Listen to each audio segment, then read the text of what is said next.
Okay, good evening, everybody. It is 5:02.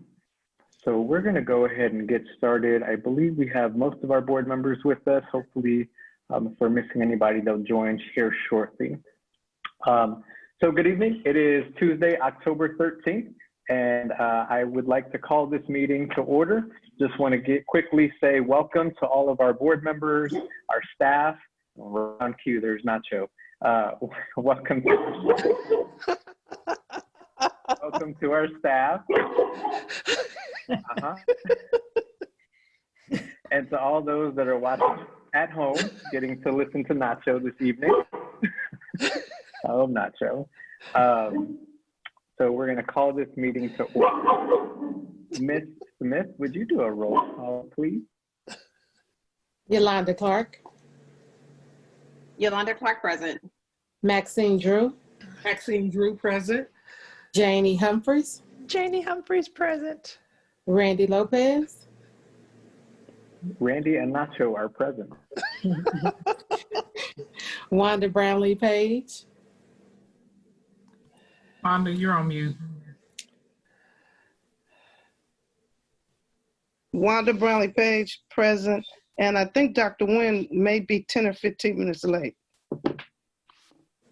Okay. And Dr. Yeager. Stacy, present. Great, thank you. And thanks for letting us know, Ms. Page.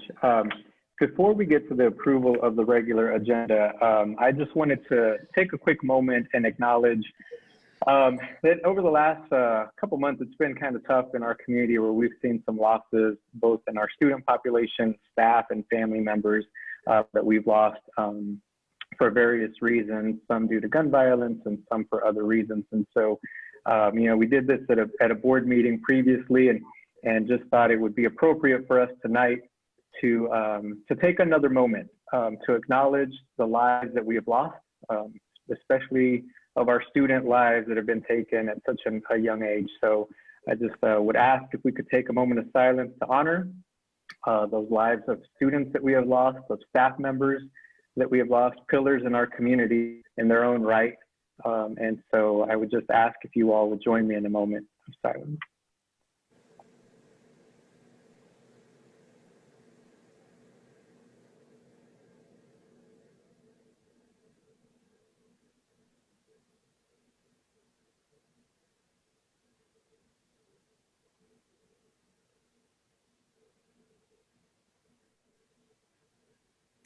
Thank you. And we just want to share with our community that, you know, we're here for you and we have amazing staff support here to reach out to if you need something from us, from the district. As brothers and sisters, we're here and we're here for you. So please reach out to us and however we can be supportive. Particularly, we know one of our schools has been impacted heavily by some of the violence. And so our hearts are with all of you. And the amazing work that you do to support our families through their tragedy. So thank you for what you do. And thank you, board and staff for that moment. So I would now take a motion to approve the regular agenda for tonight. Mr. Lopez, I don't know if this is the proper time. I'd like to add an executive session, please. Okay. So it's been moved to add an executive session. Is there a second? I was going to add an executive session too for personnel reasons. Is that the same thing that Ms. Page is doing for the same reason? I believe her reason may be a little different. So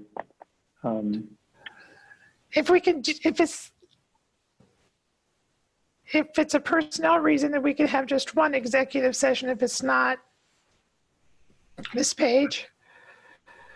I think Ms. Page is perhaps to attorney-client issue. Okay, well, I will second hers okay. Then. Ms. Humphreys, I know that there is a personnel that might be aligned with what you're asking for in executive session already. So we won't need to add mine then? We can just add Ms. Page's? I believe so. Okay, that'd be fine. Okay. Thank you. Thank you. So there's a motion and a second on the floor to add an executive session for attorney-client privilege. Any discussion? Not Ms. Smith, I would please do a roll call vote. Yolanda Clark, Yolanda Clark, yes. Maxine Drew, Maxine Drew, yes. Janie Humphries, Janie Humphries, yes. Randy Lopez, Randy Lopez, yes. Wanda Brownlee Page, Wanda Brownlee Page, yes. Dr. Yeager, No. Dr. Nguyen. Okay, thank you, everybody. So with that, I would now take a motion to approve tonight's agenda with the addition of an executive session. So move. Second. Moved and seconded. Further discussion? Ms. Smith, roll call vote, please. Hold on just a second.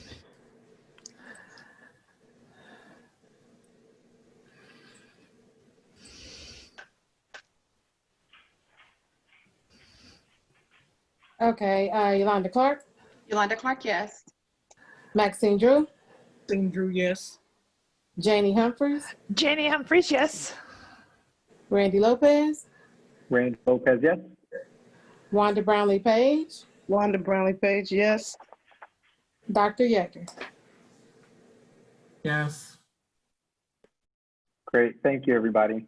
And I failed, we just had a board training on Friday to talk about our board norms and protocols, and then here I am just skipping over them completely. So I apologize. So I'll go ahead and before we jump into our business, go ahead and read our board norms and protocols as a reminder for our board that we agree to respect differences of opinions in making decisions for the district, to follow best practices in managing the superintendent and the management of the board itself, to stay on task when conducting business for the district, including while at board meetings, to never surprise the superintendent or each other when conducting official business of the district, to read these norms at the beginning of each board meeting and at board workshops as a reminder of how to conduct our meetings, and to continually self-check to determine if we are following our norms when conducting district business. Thank you, everybody. So with that, we will jump right into our agenda. And first up, we have awards and recognitions, one of my favorite parts of the agenda.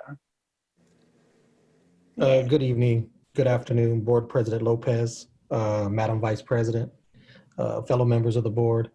It's always a pleasure when I get in front of you and talk about something celebratory and something that's going on that's great in our community. So at this time, what I would like to talk about is the La Familia Dean Lozoya Foundation is doing a donation of $10,000 to Harmon High School in order to create a parent resource center. We're extremely excited about this, as this is Mr. Dean and his wife Guadalupe's second donation to the district. As we remember in May, they made a $10,000 donation for Wi-Fi. And myself, having worked in districts, I haven't had the pleasure of being here my whole career, although I love KCKPS, but in previous experience, I worked in larger districts, and it's very rare that we see someone, commit to these types of selfless acts to give back to their community. And on top of that, he is a Harmon alum. So it probably has a little more special meaning to Mr. Dean and his wife, Guadalupe. So I'm bringing this to the board. We will have a celebration tomorrow. Unfortunately, in the times of COVID, we can't have the band, we can't have the stadium full, but we will have a socially distanced, safe celebration that we will blast out all over social media so that all of our community can be engaged in that manner. And sending this out to the public so everyone knows about the great things going on with members of our community and how they're partnering with KCKPS. Mr. President, may I add something, please? Absolutely, Ms. Drew, thank you.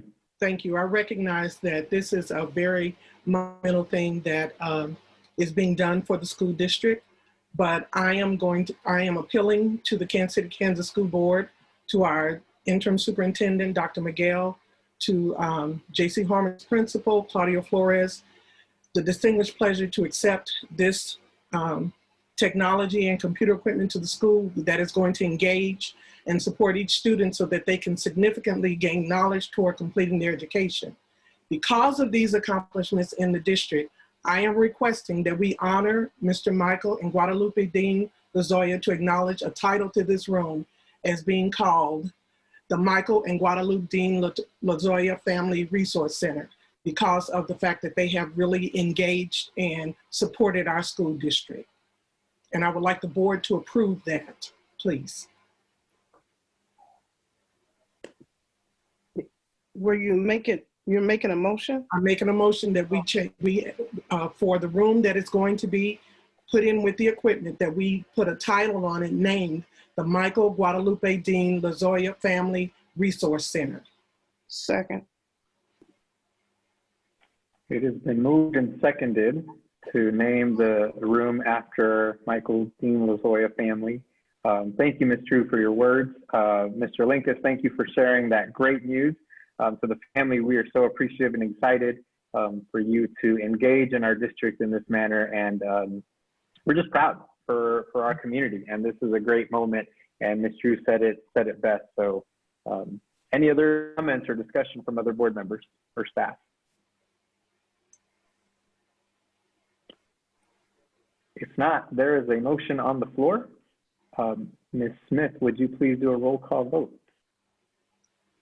Yolanda Clark, Yolanda Clark, yes. Maxine Drew, Maxine Drew, yes. Janie Humphries. You're on mute.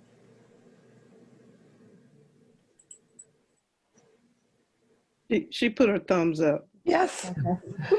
Randy Lopez, Randy Lopez, yes. Wanda Brownlee Page, Wanda Brownlee Page, yes. and Dr. Yeager. Yes. Thank you. Thank you, everybody. And again, I'll just say thank you to La Familia Dean Lozoya Foundation, to your entire family for your commitment, your generosity, and your love for our community. It truly is remarkable to have families and community support such as yours, and we're proud to have your name on this room to do so many great things for our students. So thank you for that motion, Ms. Drew. That was timely, and your words were great. So I appreciate that. Thank you, Mr. Linkus. Thank you so much to everyone. The next one is also an amazing accomplishment and a great celebration. And I want everyone to join me in recognizing the Parents as Teachers Consortium. We want to congratulate them. They were recently awarded the Lozos Prize for their amazing work in the community. This prize is the highest award given by the National Parents as Teachers Center. It acknowledges excellence, innovation in services, and impact to young children and their families. KCKPS Parents as Teachers was selected for outstanding achievement in program innovation for their partnership with Promise 1000 and the Moving Beyond Depression program. The team was honored virtually last week and will be receiving $5,000 to support further work within the KCK community. So Jackie Himpel, the coordinator, is here with us. And Jackie, if you would want to say a few words while Jackie speaks. I have a picture of the award that they received, and I'm going to, if I can share the screen, I'm going to show it to you while we listen to Jackie. Thank you, Dr. McGill and board. Yes, it was a huge honor to receive this national award. I just wanted to tell you a little bit more about what we did to receive this. We are in a grant with the Promise 1000, and you can go to promise1000.org to look at their website. It's a collaboration between the medical community and the mental health and home visiting. So there are home visiting programs all across the metro area that do participate in this. And non-COVID times, we are able to have parent educators go on well child checks and now even prenatal checks with their families that are enrolled and help do some communication with the doctor, advocate for the parent, talk about development, and then refer the child if needed. It just helps to get that doctor on board, and often they don't do a lot of focus on the development of the child, but we're there to support the parent. And we also do so many screenings, but one is on postpartum depression that we do with all the mothers. And if their score is in a certain range, or we just feel like there's some concerns or the mom is concerned, we can refer them then to a free 15-week Moving Beyond Depression program with a mental health therapist from the Family Conservancy. And it's a partnership with the parent educator as well. They're not on those therapy appointments, but they are on the very last appointment, and to help further the parent in the steps they've learned to help them with their depression. So it's had very great outcomes, especially with the therapy part. And we've just been very fortunate to be a part of it. We are starting our 5th year in this grant. So, but that's where we had won our award for, because we've gone above and beyond our normal PAT curriculum and what we do. We have 11 of our 17 parent educators are part of this grant program. Thank you. Thank you so much, Jackie, and congratulations again. Very proud of you. Thank you. Thank you so much, Dr. Miguel. Thank you, Jackie, and thank you to all the staff. That's a great recognition, and so excited on behalf of the Board of Education. We are so proud to receive great news like that, especially at the beginning of this board meeting. So thank you so much for your hard work, and yes, absolutely. I see mystery clapping. So thank you all for your great work and commitment and passion. We're so proud of you all. So thank you for sharing that. What a great way to start our board meeting today, right? So it's a beautiful Tuesday evening, great weather, great news. So we really appreciate it. Okay, moving along with our agenda, we have some community comments to be shared.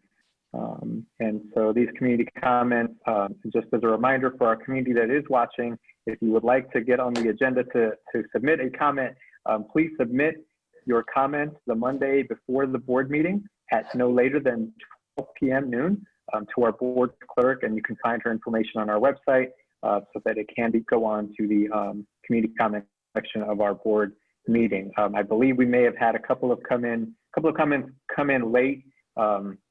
So just to be fair, we did share those with all board members in your email as well. So thank you.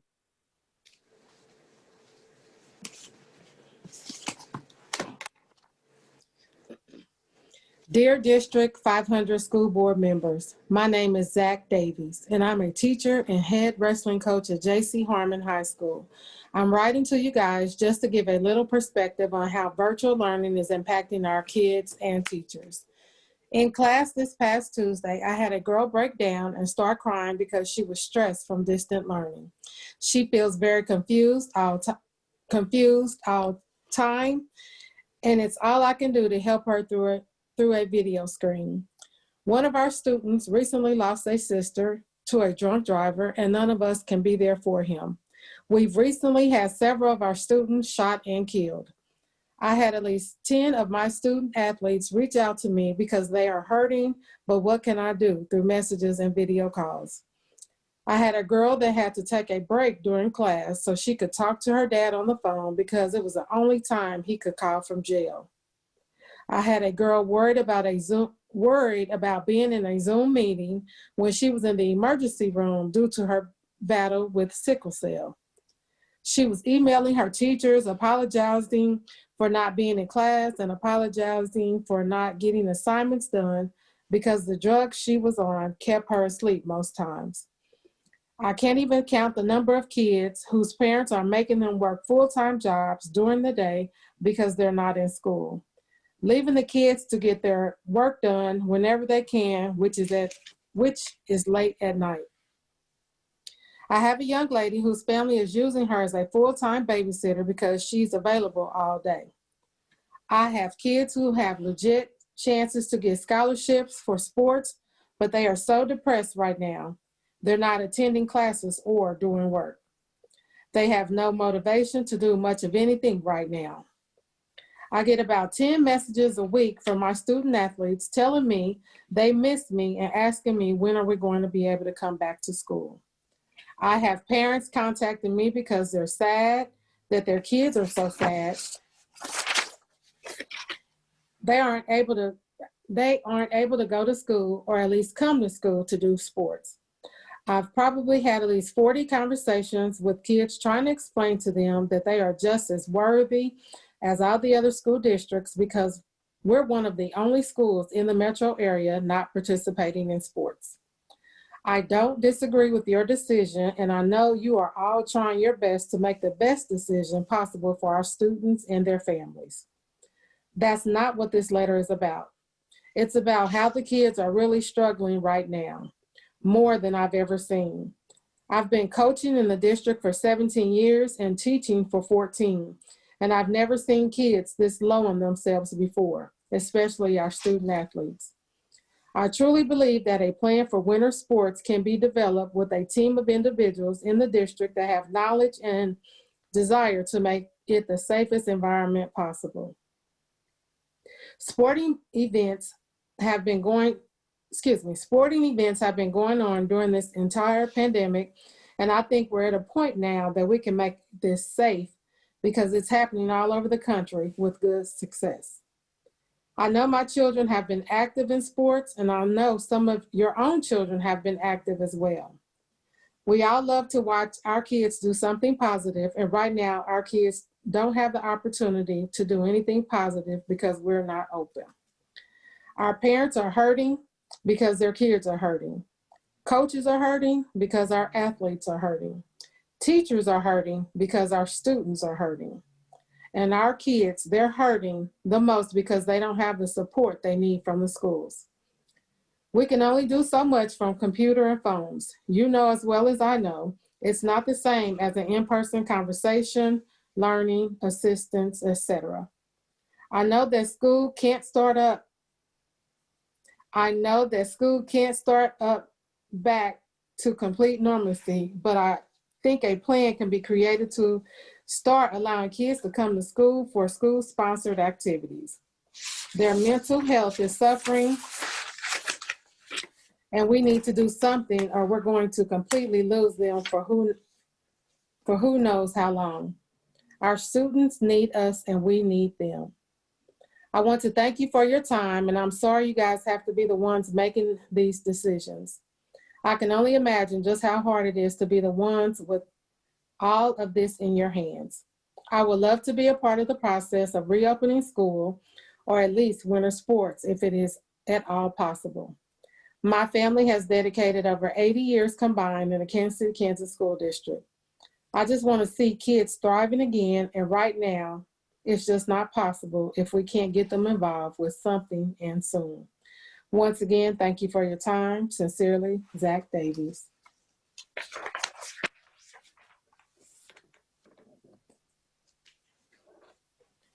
To whom it may concern. I am an 8th grade ELA teacher at Rosedale Middle School, and I absolutely love my job. Online learning has presented many challenges, as I'm sure everyone can agree, but my students and I have established a routine and procedures, and I continue to be impressed every day by the bravery and resilience of the students as they continue to show up and navigate this difficult terrain. I want to make it known that I am not in favor of opening school for in-person learning while the cases in both Kansas and Missouri continue to climb higher. One of my students, along with her entire family, was sick with the virus just last week. I also attempted to speak with a parent for parent-teacher conferences who asked to reschedule because she was in the hospital with her husband and was isolating away from her children in the same house. Even with schools being closed, our families are being impacted by this virus. There have also been 2 positive COVID cases among faculty in my school, despite very low numbers of staff working in the building. I understand that many people state the case that other districts in Kansas are opening or have already opened. I know that specifically for our families, it will be a greater risk to open school due to the fact that many of our families are not able to work from home, which increases their chances of contracting COVID-19. Furthermore, for our families who might be uninsured, having to go to the hospital or emergency room will be financially disastrous for them. Because we serve a community with a high number of lower income families, I feel we as a district have the responsibility to ensure that our students and families remain safe and are able to self-isolate and quarantine. Lastly, I want to state my case from an educational and psychological perspective. It can be very traumatizing for students to disrupt their routines and sense of security repeatedly. I was very pleased with the board's initial decision to keep schools closed for this reason. It will be very disruptive to student learning and well-being if we open, even on a hybrid schedule, only to close again weeks later due to rising cases. Let's wait until it's much safer to open schools. Our students have dealt with enough change. Let's allow them some consistency and stay closed until it is safe. Grace Katzmar, 8th grade ELA, Rosedale Middle School. To whom it may concern, I am emailing in regards to the voting to return to school. This is not only my first year here in the district, but my first year teaching. I have been absolutely loving the district and our amazing students. I would hate to lose any coworker or student to COVID-19. I know there is a great pressure to return to school, but we need to look at the entire picture. There have been many successes with virtual learning. I know I have made some absolutely amazing connections with my students. Taking the time to get to know them has been so important. We have students that are showing up each day despite the challenges that they are facing. Not only are they showing up, but they are showing up and doing amazing things. With every success does come challenges. I know that there are some challenges our students and staff are facing as well. I do have students I have yet to see in class, but there are staff members working tirelessly to connect with these students. Many of our students have already lost loved ones to COVID-19. Many of our staff have lost loved ones to COVID-19. We have seen that even without students in buildings, COVID-19 is spreading. As adults, we are able to adhere to social distancing and mask requirements when there are no students in the building. When we add students, even with only half of the students attending each day, how is that possible? I teach 8th grade science at Rosedale. While I am blessed with a very large classroom to properly social distance with students, they would not be able to see the board. This is just one of the challenges we face returning to in-person instruction. I know adults that can barely keep a mask on for 8 hours. How are we going to ask this of our students? How are we going to ask students to not get within 6 feet of their friends that they have not seen in over 6 months? How are we going to ask teachers to provide individual support staying 6 feet apart? How are we going to teach? Adapting to virtual learning has been a learning curve for all, but it has been what we have gotten used to. If we return in person, I will not be able to teach how I have been taught to teach and to use best practices.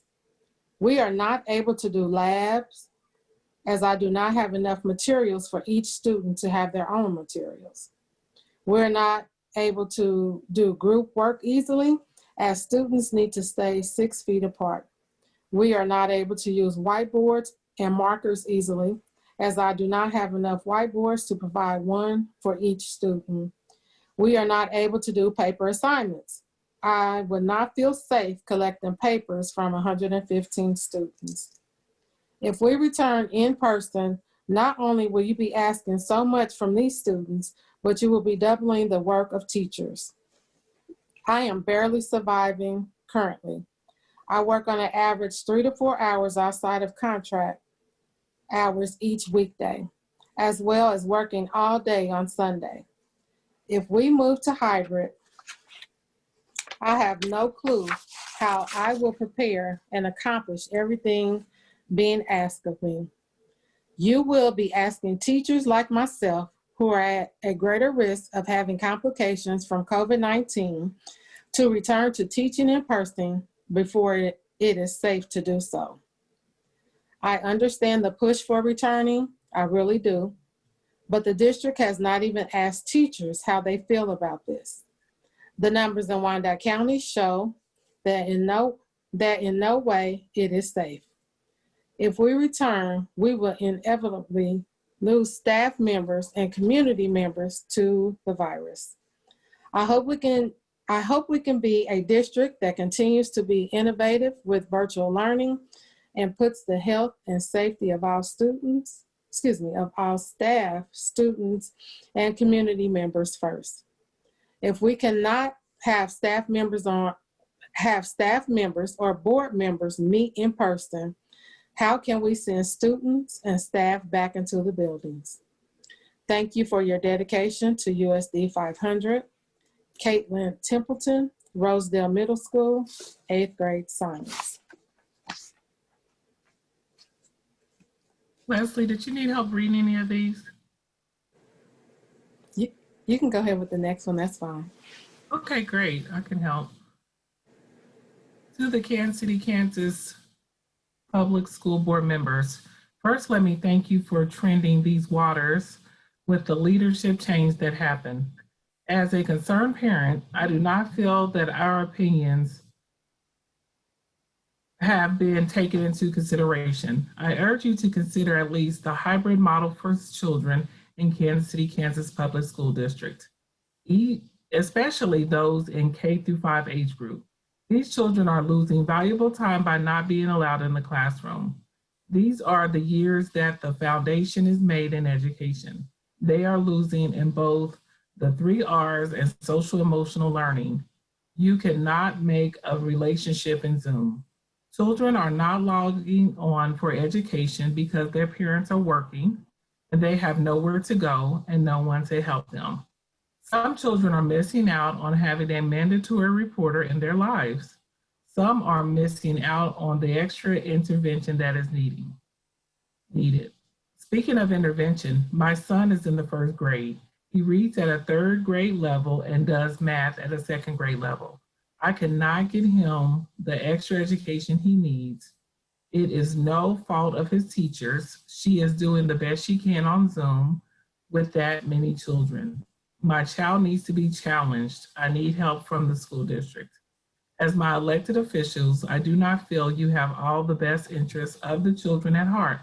I have listened to most every board meeting, and I know that there are a lot of worry about litigation, but not so much about the health and well-being of children. The board needs to be more connected with the community and the needs of the families they serve. In the future, I implore you to be more transparent and inclusive throughout the research and decision-making process. Be sure to bring in all families and stakeholders, as they are the ones most affected by your decisions. Thank you, Christina Milano.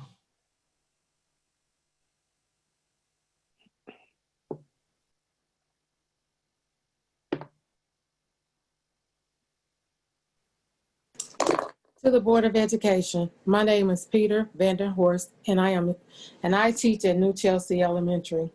Thank you for being willing to serve our community. I'm sure it is not easy to navigate uncharted waters at a time like this. I want to advocate for the members of our community and the employees of our district to be given the opportunity to make a choice about what is best for them. This is a uniquely challenging time and the COVID-19 realities must be acknowledged and mitigated against. However, we do not know that it's most dangerous for people who are above 50 and have underlying health effects.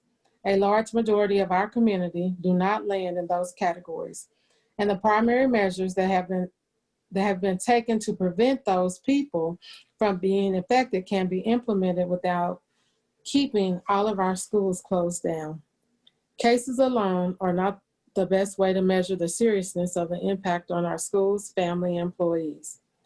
Our children are losing essential learning opportunities as a result of being mandated to attend school remotely. For some, remote learning seems to work, but for others, it most definitely does not. And for parents who are faced with this reality, a choice about how their child attends school is deeply humanizing and respectful, I trust our community to do what is best to reduce the spread, and we can protect the vulnerable while allowing others to exercise their own decision-making skills. As a teacher and resident of Wyandotte County, I am advocating for this school board to find a way to allow teachers to teach remotely if they need to protect their own health or others in their home, or to teach in person if they are willing to take the risks that come with it. Likewise, please allow the parents and students to make their own choices about attending school in person or not. Respectfully and gratefully, Peter Vanderhorst. Thank you, Ms. Smith and Dr. Yeager, for reading those comments for us this evening. Before we move into the next section, I do just want to quickly acknowledge the comments that were submitted and read tonight, as well as the emails and comments that the board members have received leading up to tonight's meeting. While we may not have been able to respond to all of the emails that were received, please know that we have read them and we have received them and taking them into consideration. As you can imagine, tonight's topic is very sensitive and will take a lot of dialogue. And we do appreciate, I feel like I can speak to the board in this, we do appreciate hearing from our staff, our community, our students when you do reach out and send emails. We try to be very responsive and address them all, but sometimes we can't get to them all within a couple of days. But we do appreciate that you do send in your thoughts and your comments. We do value them and we do hear them, and they do help inform the conversation and part of the conversation that we'll have tonight. So thank you for the comments read tonight and those that have been submitted to the board and staff. So again, thank you. So with that, we will go ahead and jump into our communication section of the agenda. Dr. Miguel? Yes, thank you, Mr. Lopez. And I want to echo your comments that we do appreciate the comments from the community, from staff. At times it's in the public meeting, at times it's emails to the staff, and we do read them, we talk about them, we take them into account. So sometimes it may not be a direct response, but just know that we do not disregard them. We appreciate the comments and the feedback. We all know how difficult these times are and the difficult decisions that the board has to make. So we appreciate giving input, and please keep it coming. This has to be a team effort. Definitely. And my first announcement for the day, I have lots of good news, which I think we need to hear because everybody's so stressed about everything that's happening. So the first program that I want to share is the Reawaken Resiliency Program. And as we all know, this is a time in which we don't just have to worry about the physical health of everyone, but also the mental and the emotional health. So starting this week, yesterday was the kickoff for a 4-week resiliency program that will allow staff to set goals, receive exercise information to calm the mind and the spirit, and work on taking time for ourselves. So far, we have more than 200 employees who have signed up. So we want to encourage everyone to take advantage of these wonderful programs that we have that are available to all employees. And you will find all this information in our website. Going on with the health theme, flu shots are back. So we're going to have the flu shots as drive-throughs this year. We want to thank our coordinator, the well-being coordinator, Stephanie Ferris, for the hard work in keeping us all healthy and working hard to provide this. It's going to start the week of October 19th, and we will be offering the drive-through flu shots, that's hard to say, for staff members in different parts of our district. Sumner Academy on the 19th, Schlegel on the 20th, Wyandotte, Harmon, and Washington, all on that week, and that's also on our website. So please take advantage of this. The next announcement that we have is, we want to take care of our health, mental and physical, but we are always also saying we want kids to read all the time. We don't want everything that's happening to get in the way of our kids developing that literacy. And we all know how good reading a good book is for mental health. So at the end of September, KSHB Channel 41 teamed up with Douglas Elementary for the Give a Child a Book campaign. And the campaign raised money to make sure all of the students would walk away with a book. And we're happy to announce that the one-day fundraiser raised almost $6,000. And that number is expected to grow over the next couple of weeks. And we will learn more about how many books each kid will receive. And we have Principal Neil from Douglas on this call with us. And I think he has a few words for us, Dr. Neil, and I have a picture also that I'm going to show while he speaks. First, I want to say good evening to the board and its members. Good evening. The Channel 41, KSHB, and the Scripps Foundation, they had a Give a Child a Book drive, and for that day we broadcast from starting 5 in the morning until 6:30.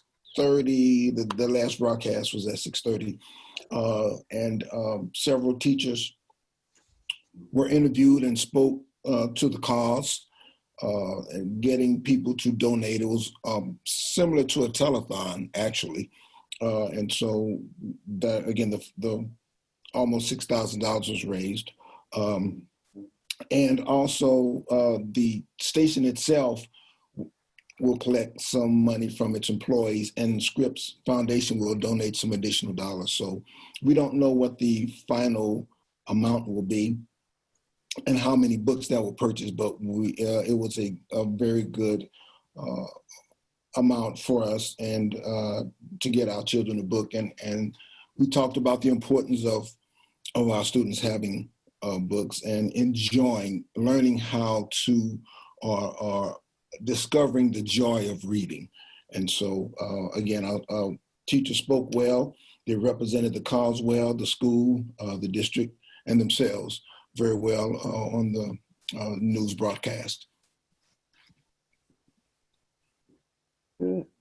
Thank you, Dr. Neil. More news about reading. 15 and the Mahomies. A few weeks ago, I shared that we had something exciting happening with Patrick Mahomes and his foundation, and they are kicking off a Read for 15 program, and KCK is happy to be part of it. So in the coming weeks, 3 of our elementary schools will get details on a competition to get students reading every day for 15 minutes, and they will be working alongside schools across the metro and in Texas to win some great prizes. And in Texas, because that's where Patrick is from.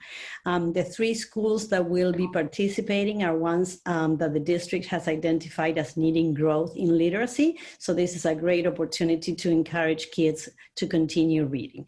And we think this additional support will promote that growth since everybody loves our quarterback. Students will be receiving books and will be asked to sign a pledge to take part. And the 15 and Mahomies team hopes to have this up and running by the end of October. So lots of opportunities for our young students to read. We also have some great news about our high school seniors. So we go all the way from elementary to high school. Talk about being on track. 16 of our high school seniors were picked to participate in the Federal Reserve Bank Student Board of Directors program this year. And this is the largest number of KCK students to ever be picked. This group will spend the next year learning financial responsibility and money management skills, how to enhance leadership and life skills, and will receive exposure to a wider variety of career opportunities and professional interactions. And we have a picture of the names of our students who are participating in this. So we have students from J.C. Harmon High School, Alexa Suarez, Sumner, Jalion Brown, Marilyn Cabrera, Neymara Freeman, and from Washington High School, Siang Mang. And then we have a long list from Wyandotte. Way to go, Wyandotte. Daylon Burton, Evelyn Chela, Jennifer Delgado, Alondra Diaz Delgado, Kenneth Jackson, Jose Marrufo, Catherine Molina Peraza, Kelvin Montenegro Peel, Nia Donaldson, Zaira Ruelas Violeta, and Cynthia Vasquez. Congratulations to all students. We are so proud of them, and we understand that literacy is reading, but it's also that financial literacy that will be so useful later in life. And many of us wish we had had that in high school, right? So way to go. So proud of our students. Get out and vote. So our students are not just reading and learning about money. They are doing their civic duty of encouraging everyone to get out and vote. Let me show you a couple of pictures of our students, again, learning about voting and encouraging people to go out and vote. We all know the importance of the upcoming election, and even though it's the last day to register to what I think is today, it's important to actually get out and have your voice heard. This is the message from our students. And here is another picture of our students learning about all of this. A group of Wyandotte students understand that importance. And over the summer, as part of a civic engagement project, they started helping students register to vote. Now the group is continuing to remind people about the importance of voting, as they spent last week being trained to be youth election workers at the polls on election day. You will start hearing their stories on our social media pages and our website, but it's a great way to show that they are involved in our community, and that, you know, echoing the message that we hear often from our president, Mr. Lopez, get out and vote. And last but not least, we want to thank our ESOL department, who has partnered with the communications team. We know we're always trying to reach our families and get the message out of what's happening in the district and what's available to our families. But we also know that sometimes if we just give our message in English, we miss lots of our families who speak languages other than English. So they started a new video series called Staying on Track. And this is the way, the district's way of connecting with more of our families of various languages. So every Monday, KCKPS releases videos on topics that parents need to know. And to date, we have released videos in Spanish, Burmese, Karen, Nepali, and Swahili. So we want to really thank the ESOL department and the team members, Ricardo Arriaga, Ewa, Kumar Monger, Mitima Berhungane, Justin Mugisha, and Jacqueline Rodriguez. They are using their talents and the different languages they speak to reach out all of our families. So huge shout out to them. And that's all for me, Mr. Lopez. Thank you, Dr. Miguel. That's a lot of amazing things happening in our community, in our district, with our students. And so I'm glad you're able to share with everyone watching, with all of our staff. Kudos to everybody that's been working so hard, and especially to all of our students. They're doing so many amazing things, even throughout this pandemic. So yeah, and I think Ms. Drew wants to say something. Yeah, it looks like Ms. Drew. Thank you. I just wanted to say that I was out and had an opportunity to go by Douglas Elementary School as well as Carl Bruce Middle School, and saw our cafeteria workers distributing lunches to the people as they would drive through. And I stopped and let them know how much we appreciate what they're doing. I know within the nutritional department, it's a lot of work, but yet and still just wanted to give them kudos. And then also I wanted to point out that Greater Faith Missionary Baptist Church under Reverend Milan donated some school supplies to two of our schools, to New Chelsea and to Carl Bruce Middle School. And just wanted everyone to know that publicly. Thank you. Thank you for sharing, Ms. Drew. It's always great to hear community partners doing some good things in partnership with our district and our staff that are feeding our community. So thank you. I'll share a couple of things, and then if the other board members have anything else that they wanted to share, that'd be great. Along with the message of voting, I do just want to give a quick shout out to FL Schlegel High School and their students, Mr. Merritt, Miss Netherland, and Miss McClooney, along with Mr. Franco, their teacher, and Miss Thompson, their principal. This FL Schlegel this past week put together a YouTube social media live presentation on voting, the importance of voting, and it was led by the students.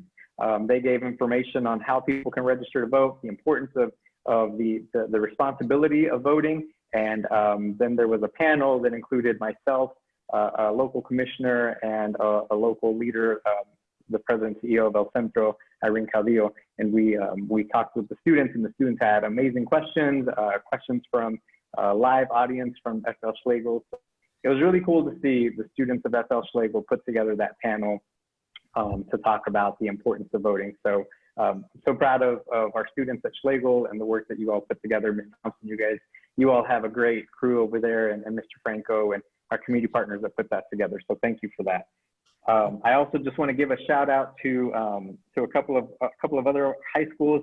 So we're finishing up the month of Hispanic Heritage Month, and there are students at two of our high schools, specifically at Wyandotte High School and at Sumner Academy, that are doing virtual fundraisers to raise dollars for scholarships, for college scholarships. And so I just want to give a shout out to those two schools that are online. The students independently are working together to raise funds for scholarships for Latino students, immigrant students, DACA students.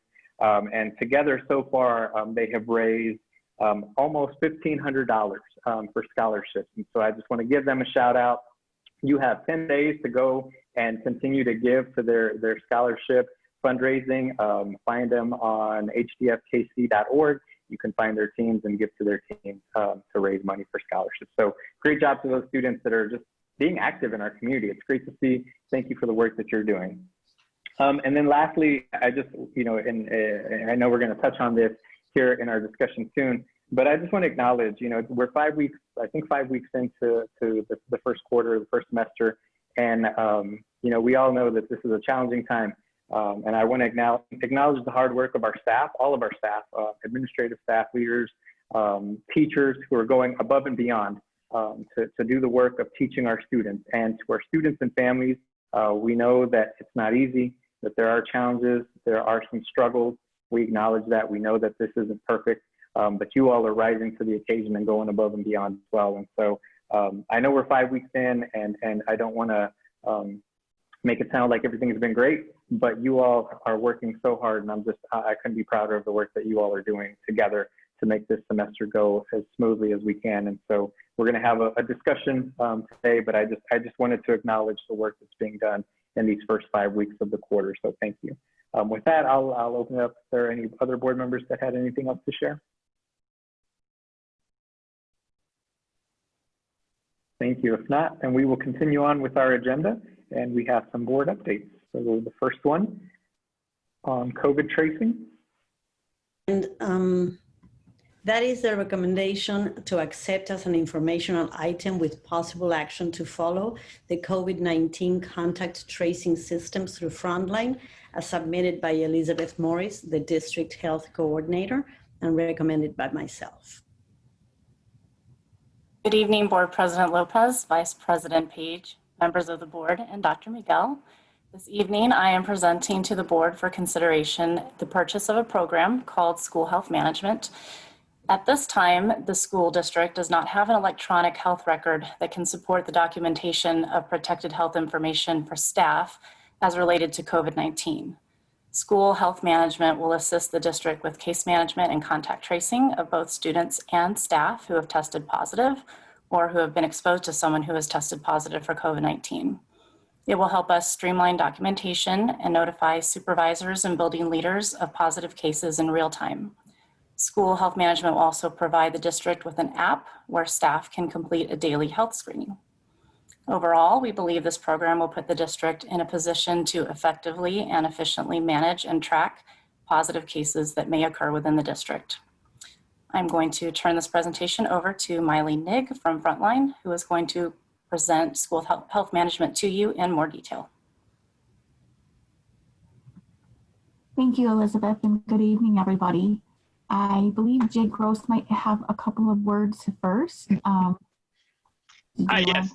Good evening, and thank you, Board President Lopez and the board for having us join with the group today. It's been really, really great to hear the goings on of the district. I've worked with the district for several years on several initiatives with HR, and I'm really excited that expand the conversation today, working with Elizabeth, and Miley's our Director of School Health Management, who will be walking us through really the process and benefits of school health management and tracking for COVID-19, which is obviously top of mind right now in terms of tracking, and as the district has the continued discussion on when we'll be bringing back students to school. So Miley, with that, you should have control to be able to share your screen so we can kind of start and take a look at that process.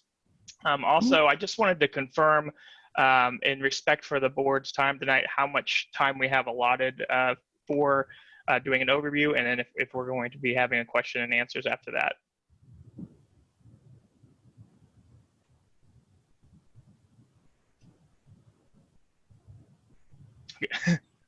Yeah, it's how much time, Randy? Yeah, how much time's allocated?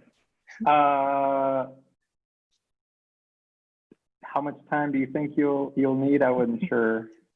I think we discussed earlier, we're going to do about a 10-minute overview and then about a 10-minute for questions, and might not need all that time. Is that appropriate still, Dr. Lopez? Okay, thank you. Just want to make sure I'm respecting the schedule. Okay, perfect. So with that, I'll just dive right in. So I'm going to start by showing you what the interface would look like, the portal, where students or staff would be able to self-screen prior to coming into the school buildings each day. So I'm showing the web browser version. Of course, this is something that the portal users can choose to use through the web browser, or they can download the app and do it through a mobile app on their phones. So basically what they'll have is a daily questionnaire, a daily COVID-19 health check. They simply click onto the form itself and they answer the questions. These are questions that currently represent the screening that you have now. This can be changed and updated as needed, of course, but they can identify if they're experiencing any symptoms or if any of these statements apply. Then they would sign using their electronic signature with the initials and submit the form. So I'll just show you what this looks like here, and then I'll show you what it looks like to the people at the school buildings who are going to be managing the results of these forms.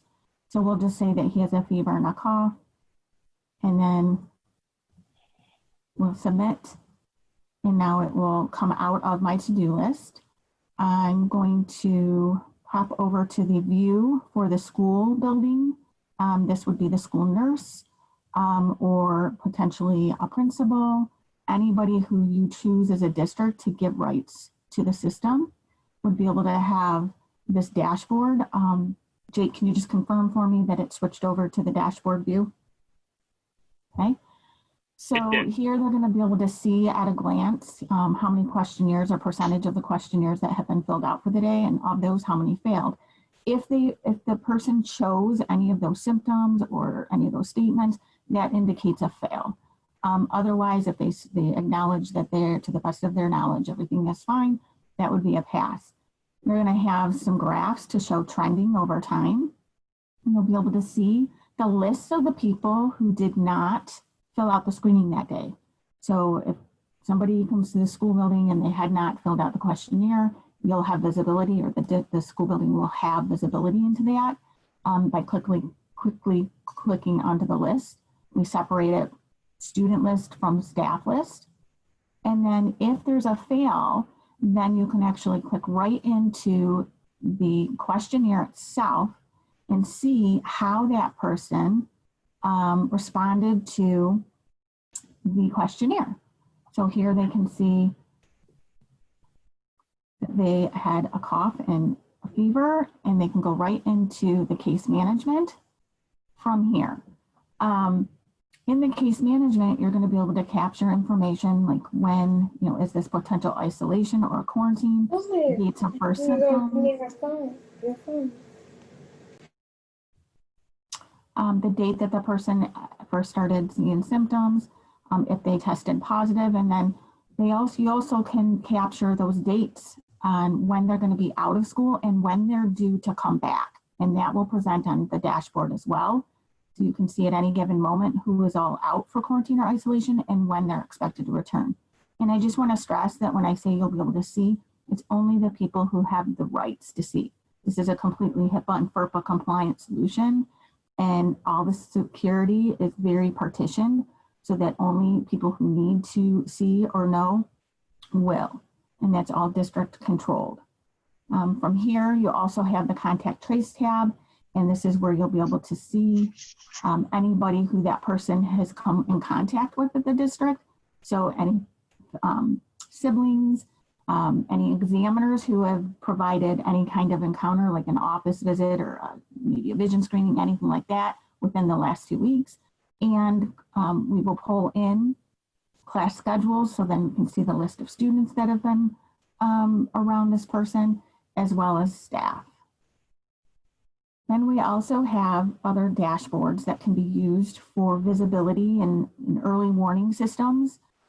We have the dashboard, the main dashboard, and some districts are giving this access to principals, superintendent, anybody who you deem is necessary to have this information. But you can see again who all is out for quarantine or isolation. You can see overall statistics for a school, a group of schools, or the entire district for a certain date range. How many people have been tested, of those, how many have tested positive versus negative, and how many are symptomatic. You also can see confirmed cases by school and symptoms by school. So this again is designed to give visibilities for actionable data and early warning systems. We also have the opportunity in the system to set up messaging. So if the principals don't want access to the dashboard, or maybe they do, but they're not going to be logging in on a regular basis, we can have text messages or emails notify them anytime somebody is marked for quarantine or isolation. This is just the COVID-19 part of the system. It's a complete electronic health record where you can track anything for students and staff as it relates to their health, immunization records, screenings, all of those types of things. I know that's very high level, but at this point, I think unless, Elizabeth, you have anything in particular that you want me to show that I haven't shown so far, then we can open it up to any questions. Great, thank you for the presentation. Ms. Morris, was there anything else that you wanted to add before we open to questions from the board? I think we're ready for questions. Okay, I have one question to start off with, and sorry, Ms. Page. No, you go ahead. Okay, just a quick question. How does this, or does this system interact with a student's health records if they have a medical home? Does it interact with their primary care docs health management system that they might already have? So are you referring to, say, like their pediatrician or their, yeah. So this is strictly built for school environments. Again, it's completely FERPA and HIPAA compliant. So we do, through the portal, have opportunity for parents to share information with the nurses through that secure environment and vice versa. So that can be shared between the providers, but this is, the school record of for the student and or the faculty member if you choose to use it for them as well. Okay. This is Wanda Brownlee Page. I saw the report that was sent out, but it didn't have the cost. How much is this? No, I didn't see a $sign anywhere, and I know it's not free. And if it is free, thank you. We do really appreciate it that you're doing that for us. But I didn't see a cost, so I know you're not giving it free. So how much is this? Thank you, Wanda. And we presented the proposal to Elizabeth about a week or so ago, and it's looking at the recurring costs to be at $58,000. And that includes the school health management piece, the school nursing piece, the COVID. You were breaking up so badly. I didn't hear anything you said. Sorry about that. Okay. Can you hear me better now, Wanda? Yeah, that's better. Right. Okay. Sorry about it. With these Zoom calls at 6 o'clock, my headset starts breaking up, so I apologize. But it's at $58,000 annually. And that includes the electronic health records and the for the students and staff, the COVID-19 features that we've been reviewing here, everything we reviewed so far, and it also has an immunization registry subscription that connects directly to the state of Kansas for reporting. And then our health management data extraction that'll go over and communicate with Infinite Campus as well.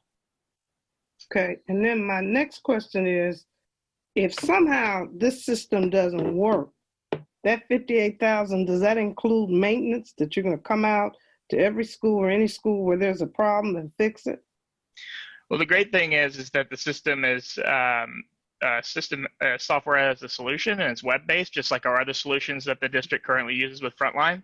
So if and when those issues arise, we have a client success manager that monitors the partnership with the district that will escalate anything that needs to be fixed. And just like I work with the district with their HR department as well, they reach out to me or Colin Osborne, who's the regional vice president, who's on with us as well.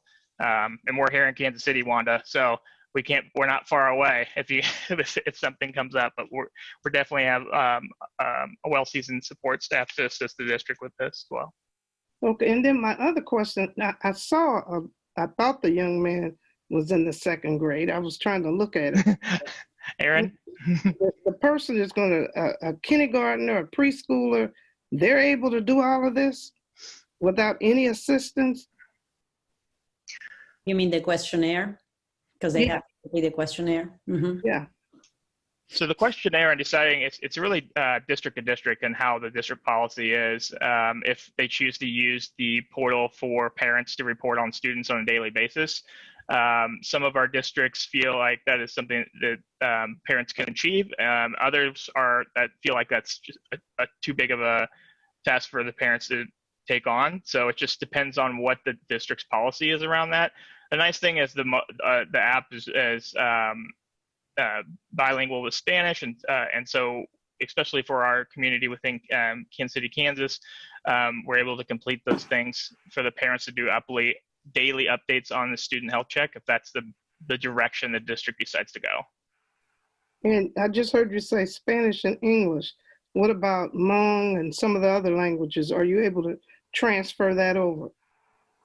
Unfortunately, we're not. Well, Miley, do you want to answer that? Sorry, I don't want to misspeak. Yes, it can be, so the portal can be, the questionnaire can be presented in multiple languages.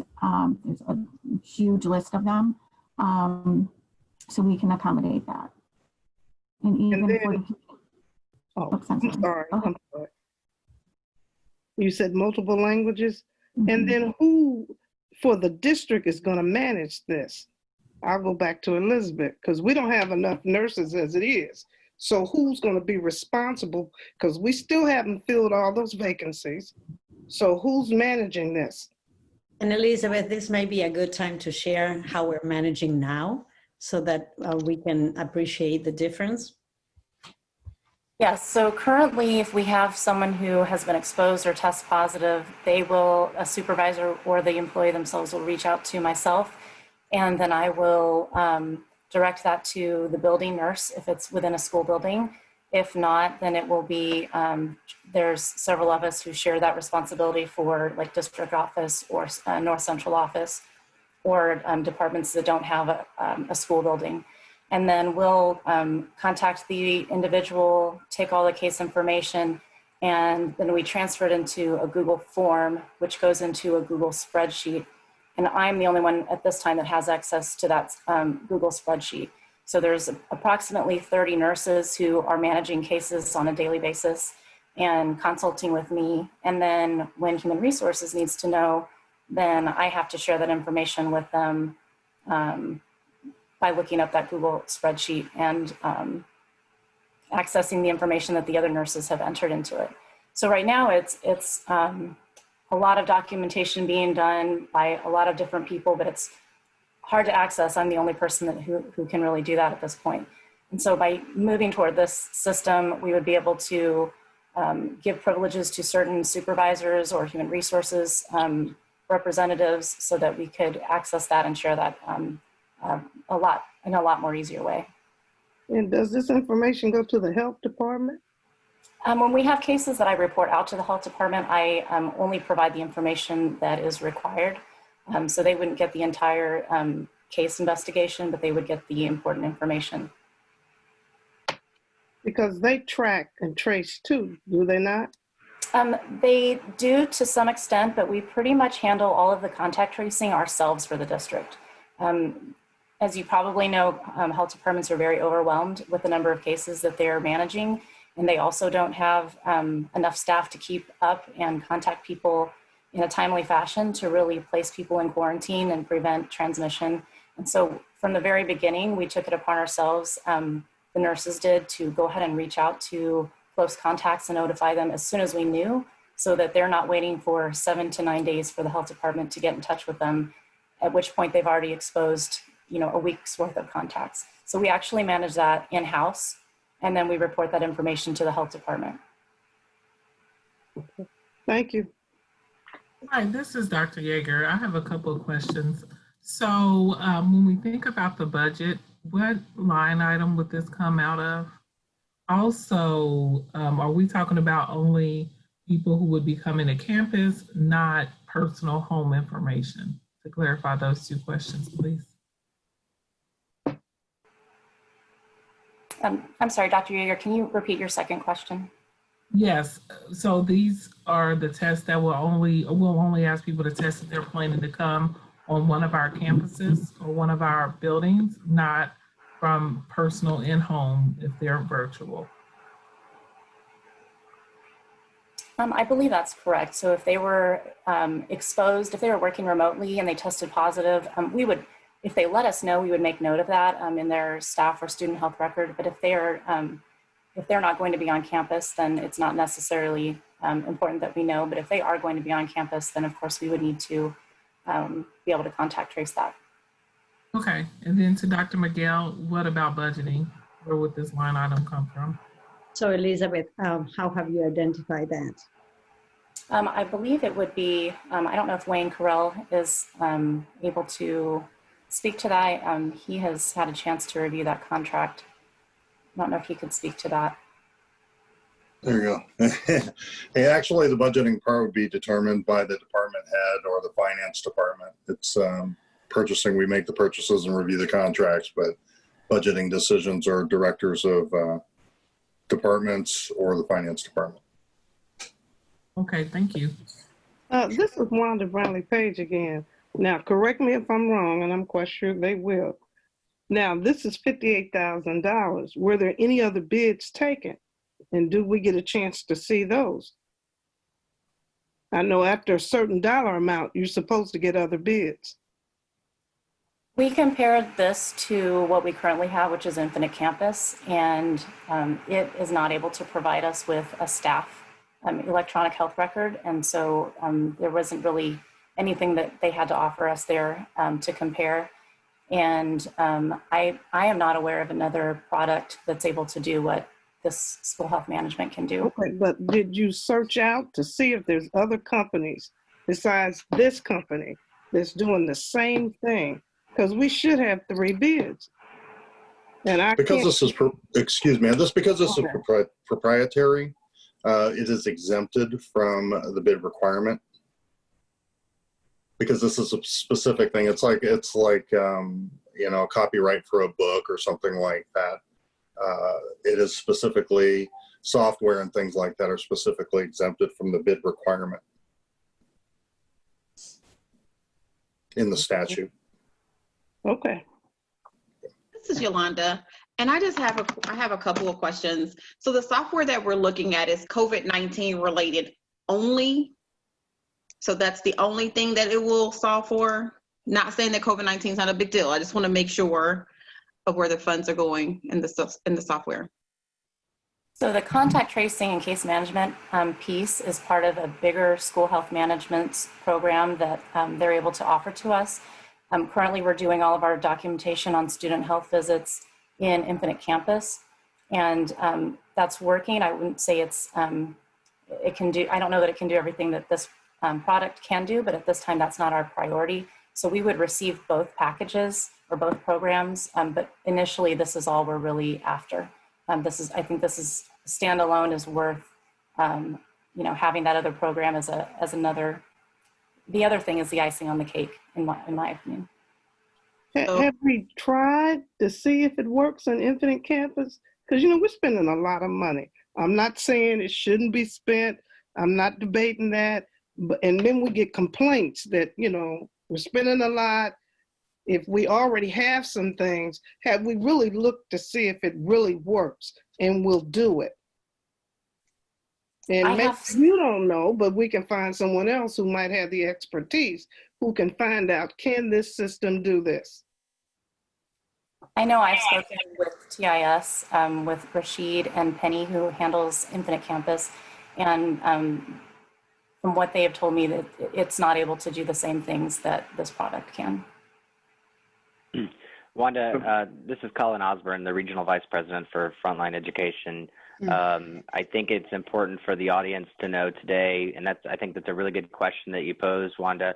I do think it's important that when you think about Infinite Campus, its core competency is academics, with a module for health, and the differentiation and why that you can't accomplish what you're trying to at the district and that system is because our core competency is school health management. So it's an entire school health management software.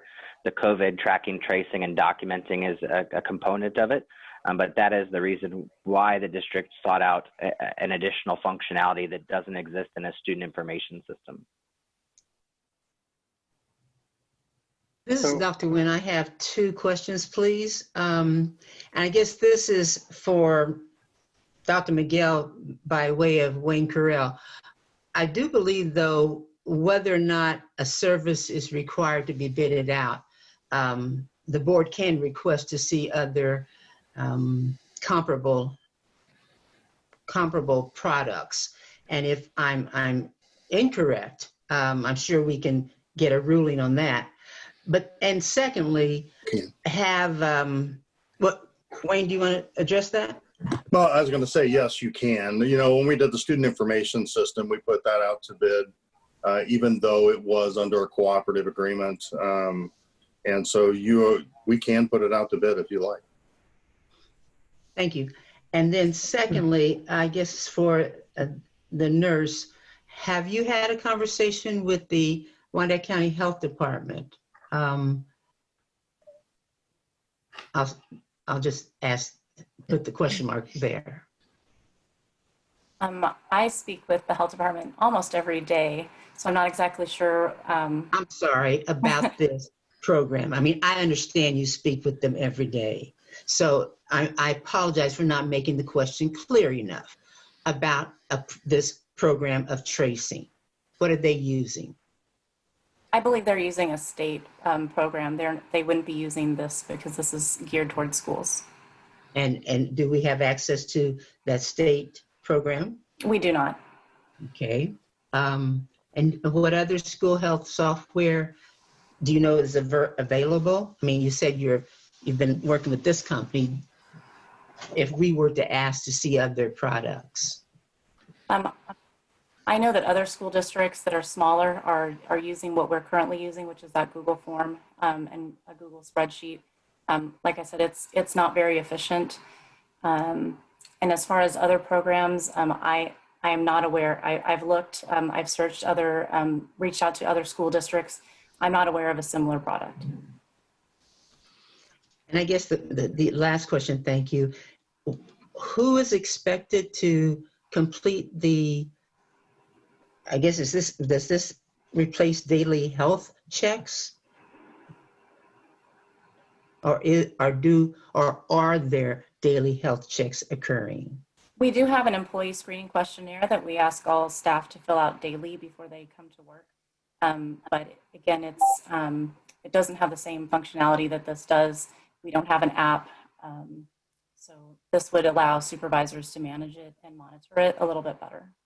And who's expected to complete the questionnaire for the child?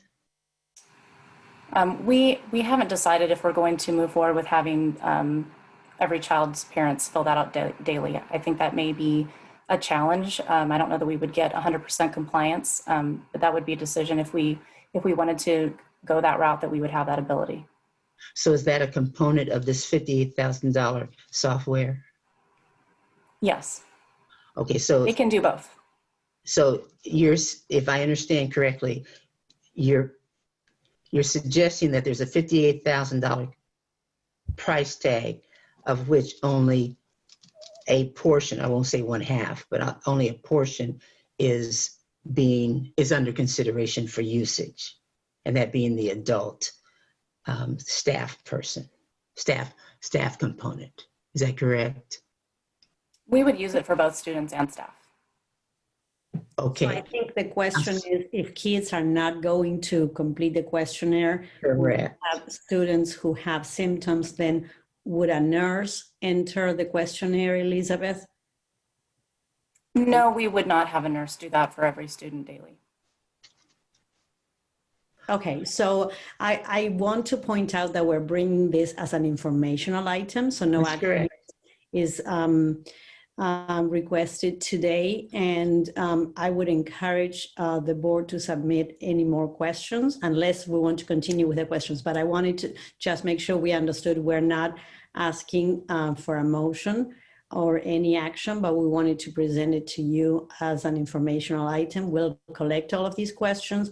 We will look for a budget line that may support this and bring it to the board if the funding is available. And we can also take the time between now and next board meeting to present more questions to the staff if you wish. That's fine, Dr. Miguel. I've tried to jump in here a couple of times. I do have some more questions, so I definitely. Please go ahead, Ms. Clark. I'm not trying to cut it short. No, you're perfectly fine. I will send some more because we have approved certain things, and I want to know, like, when COVID-19 is at a different level, like, what does that do now for this system? I understand there's 2 different layers, but the 58,000, is it just covering this one portion that only covers COVID-19? So now we have this information laying in the system, but we can't do anything else with this portion. We have to invest in another portion of the system at that point. So, and then what truly is the difference between what our employees are doing? Because I know it's not exactly the same, but it sounds very close. And what's the difference between the system they're using versus introducing a new system to our staff? I can tell you I know we have several systems, and our employees are kind of bouncing back and forth, and I want us to be very cognizant of how many different systems we're implementing to our staff and how many different places we have them going, especially when you think about long term. Right. So. And because we have the representatives from the company here, I would encourage them at least to clarify that. We know that primarily we want it for COVID-19 right now, but what happens with the system once the demand for tracing cases of COVID-19 go away, and we may want to use it for regular health? Would we have to add? Would we have to pay more? I think this is a good opportunity to clarify that. And so the system is a comprehensive electronic health record designed specifically for schools. So it's going to allow the health staff to track everything from day-to-day office visits. You can get trending to see why people are coming into the health office. You can see numbers for students with asthma, students with diabetes. You can run that by the complete district population or by a school or a group of schools.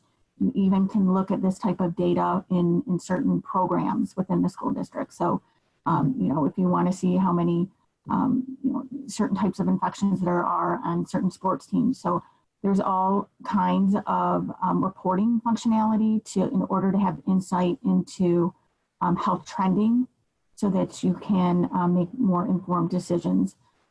It also allows for everything that the school nurse would need to be documenting, where most student information systems or any systems out there are going to be broken, where some things can be documented in the system and other things are housed in file cabinets, or I see even times nurses have binders on their desks. Care plans are usually managed in a totally different place. This is a reliable place where everything regarding health can be accessed. What we did when COVID-19 hit, we added functionality. And at that time, we've expanded the portal usage to staff so that districts could get those questionnaires from both students and or staff, whichever they want. And then one other huge differentiator here that maybe I didn't present very well today, but it actually pulls over into dashboarding so that you can actually manage to the results of these types of things. The portal can be used for parents to see immunization status. Nurses spend a lot of time chasing down records, so it really streamlines that. They can see blood glucose readings live, and they also can see medication inventory status. So anything that gets done in the health office can be tracked in the system. It's reliable. It's always going to be there. And again, it's completely compliant for this type of information. Okay. Also, COVID functionality is just a add-on that we built to help our customers with the situation around COVID-19. It's just an expansion of functionality. Okay. What you explained, though, I think kind of goes back to one of the comments that was made earlier on who will upkeep the system as well. So I'll send the rest of my questions because your response actually just triggered like 10 more. So I appreciate you. We know that happens. That's why we want to bring it for information and then entertain all the questions. And just for clarification, the cost is 58,000 annually. Annually. That's what I wanted to make sure we all understood. It's an annual fee. And with just to make sure that the board understands, we already have an existing partnership with the district, and this is an expansion into our master service agreement that we have in place, where we have professional growth, absence management are already components that the district already works with. So when you were saying about how many different systems we have, this will live and breathe within the frontline system that you already use. So we're not adding on another system, we're just expanding our partnership that we have right now. So the heavy lifting is quite minimal. And that's why it looks so familiar to staff. Correct. The purple, right? So, thank you so much. We don't get the purple discount since we already you do. You do, Wanda. You do get the purple discount, and that's reflected in the pricing. But yes, I do want to thank everybody, and obviously additional questions, we could work with Elizabeth on those as we continue to have these conversations, and thank you for everybody's time this evening.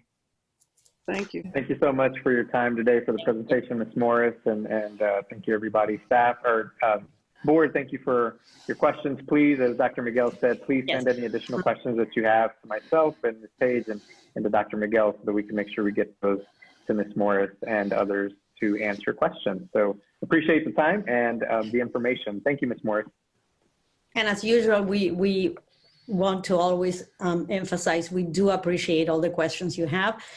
They help us think through these processes and make sure that we're looking at all of your eyes together can see a lot more than just us. So please keep the questions coming. We appreciate them. The next one is an informational update on technology and the learning management systems. And I would invite Mr. Linkus to present this. Good evening, Board President Lopez, Madam Vice President, fellow members of the board, Dr. Miguel. Just wanted to give an update about connectivity because I know that's something that's a major topic in regards to our students being able to learn. And the learning hubs are starting at the campuses. This is opening up office hours, or what we can call office hours, for students with connectivity issues to get on campus. And the IOs are doing a great job working with our principals to ensure this happens. A second piece that is going on is the partnership with Spectrum. So we're working on that. That is through the government. And we are getting some paperwork from them tomorrow and from their legal end so that we can begin distribution of these apparatus to the houses, so the students can set up the kits and they can, be connected through their household.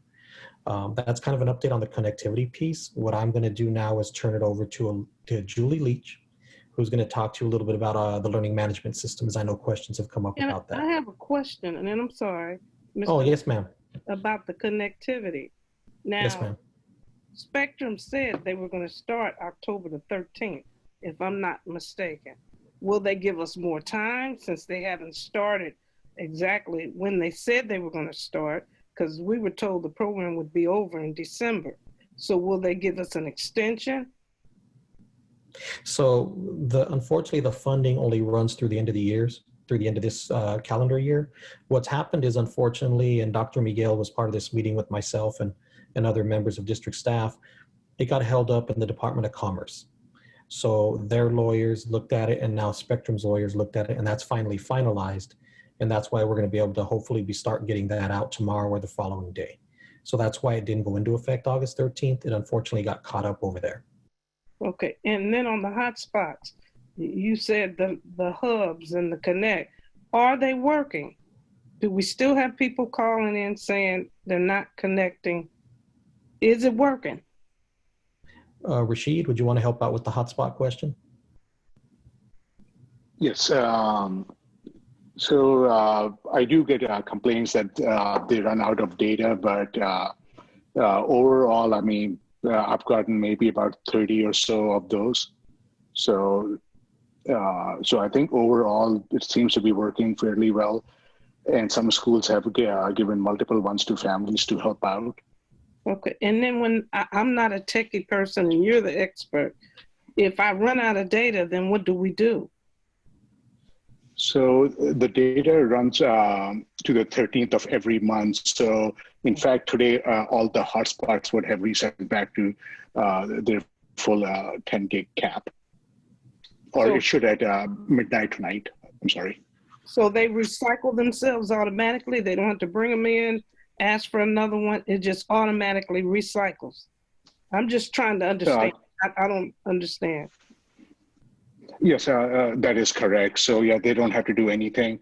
It's just like how your cell phone data or your cell phone minutes, if you remember those, that's how it works. Just you don't have to do anything. It just cycles over. Okay. Thank you. Thank you, Ms. Page. Julie? Thank you, Mr. Linkus. Board, welcome. I have a quick update around Canvas, and I'm going to go ahead and share my screen with some information. I know you all have been anxiously awaiting to hear Canvas and how it's going. I do want to share with you a real quick timeline of kind of things that have happened over the last few months. We, came to you all in August with a contract for Canvas, and it was signed and approved in August. After that, we've had we've realized that the implementation of Canvas, depending on the school district, is typically a 4 to 6 month process. And we are really trying to expedite that, that timeline. And so I wanted to give you just a general overview of kind of where we are within the timeline. We have been meeting weekly with Canvas since September. And they are a phenomenal support team. I will be honest, we have great, customer service person. Our technical side is fantastic. We are in our test environment, so they create a test instance so we can begin to make sure that teachers and courses look right, and all of those things are working well. As of right now, everything looks good, and we are finalizing. If my dog starts barking, I'm sorry, so I'm right there with you, Randy. Anyway, we're starting to finalize things, and we will be rolling with teachers next week. The one thing that we have heard from a lot of people is, Julie, we are comfortable with a couple of platforms already. This is where we've been working the last few months. We don't want you to add more to our plate. I will tell you that Canvas is going to be kind of a hub of where they can go to get anything learning related. So access to their virtual meetings, access to their modules of learning, access to how to contact teachers. So all of that will be in one place. The nice thing also is that we will not go live with students until November, because we want to make sure we get all of the kinks worked out and we give teachers plenty of time to create their courses, go through training and things like that. Some really nice things that have happened since we signed the contract was we've gotten a lot of support from our neighboring districts. Shawnee Mission, Blue Valley, North Kansas City have really been instrumental in helping us kind of think through some things, because they're launched already. So we're learning from kind of their mistakes or things that have worked well, as well as our, the collaboration between the Curriculum and Instruction Department and TIS, as well as the expedited process. We really are trying to squeeze this into just a few months so that way we can get going. We've also run into some challenges and obstacles. Remote learning itself, we know teachers' plates are very full. So we are really working hard to make sure that we roll this out in a way that is easy, that's simple. It's not, it's going to be some work, but it's not, a lot of creation. It's more of we're going to plug and play, and then teachers can begin to develop their own. So here are just a few of the things. We did have some data issues with Infinite Campus that we're working through. But then again, that expedited timeline, while it sounds great, the reality of it is hiccups happen with any new implementation of technology. And so we do know that there are going to be hiccups. And with this, kind of aggressive timeline, we know there might be a few more. But I will tell you that we are working hard to eliminate a lot of those hiccups. And I will say I talk to teachers all the time and really kind of reflecting on where they are, what they're thinking, how they want us to roll this out. We really are listening to our staff. One of the big things is we've got a lot of support staff. Those are our special education teachers, speech language pathologists that are struggling trying to get access to students.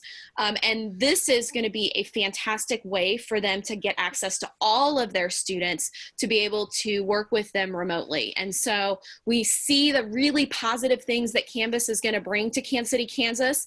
It just is going to be a process to get there. And so I just wanted to give you an update. I will make sure that you all get the timeline and this information, and then we will continuously keep this updated as we move forward.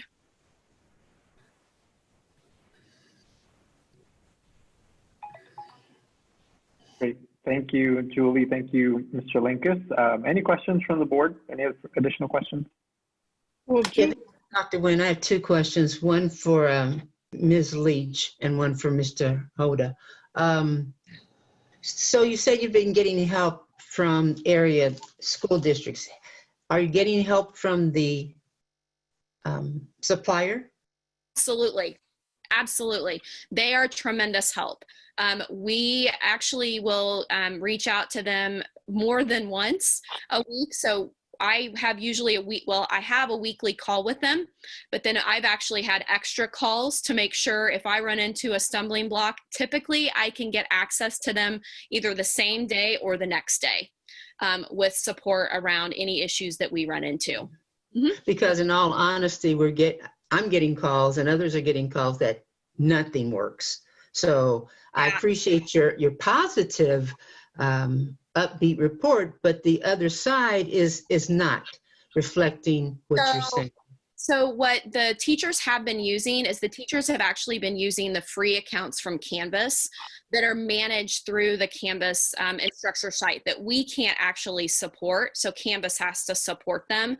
Teachers will be moved over to our district accounts next week, and then we'll be able to help them on our end. We'll have the administrative rights to their accounts. So if they can't get logged in, we'll be able to help them. Plus by going to a paid account, they'll have 24-hour, 7-day-a-week access to support lines that they don't get with the free accounts. Thank you. And so here is a generic question. It could be for Dr. Miguel. Do we have technical blocks on these computers so that the students can't just go wild? I'm getting reports from parents that they're of course, now that they receive grades, all of a sudden it's like, oh, I didn't post. And I guess this is Dr. Miguel question. So thank you, Julie. But anyway, so I remember in the past there were, and for lack and show you how old I am, there was something like V chips or some type of chip that was put in the computers. What protection, and the other side of that question, that these students are so sharp, they can probably bypass anything. But what do we have to keep the students on? Dr. Miguel, I can actually. Go ahead. Okay. Oh, well, I should have directed you then. Dr. Nguyen, so one of the things that we have, in order for computers to go home, we have to filter them. So all of our computers do have a filtering software that is run through the district. So that way it blocks out inappropriate sites. Now, I will say that with this caveat, a filter is only good as it can be. And yes, students are very smart and they figure out proxies and ways to get around it. And so as we move forward, if parents are finding that students are accessing extremely inappropriate sites, they need to reach out to Rashid's department so that way we can adjust the filter. Okay, thank you.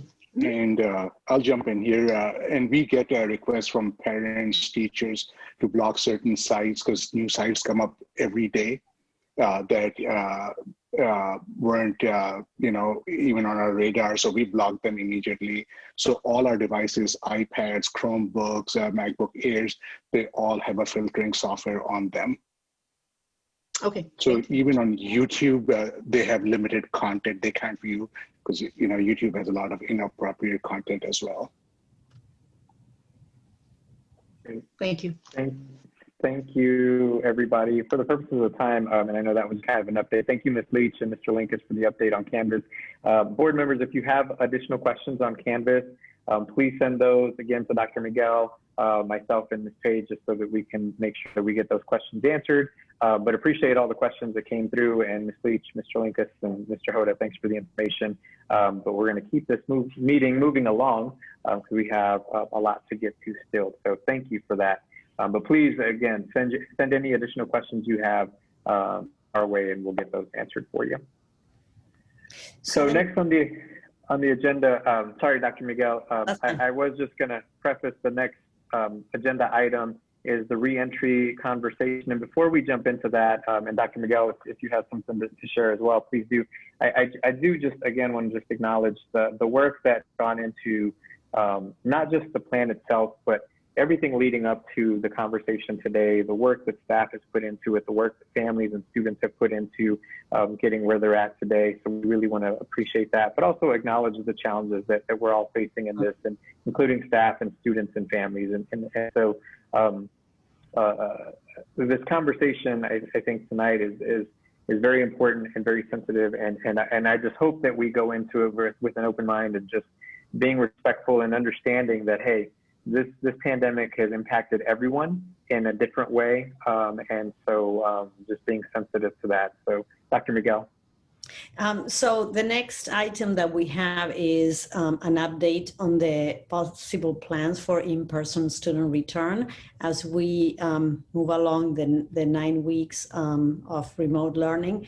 We know that we need to get ready and present to you the different scenarios that we have worked out that of course are always going to be grounded on the data that we receive from the health department.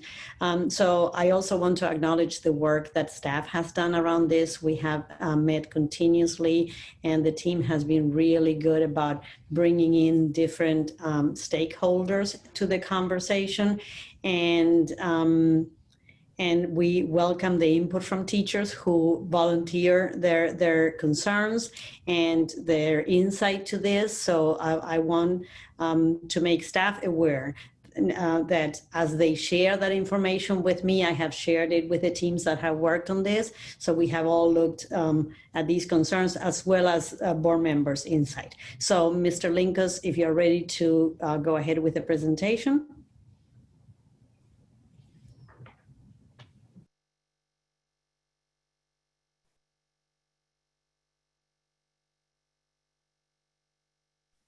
Stephen, I think you're on mute.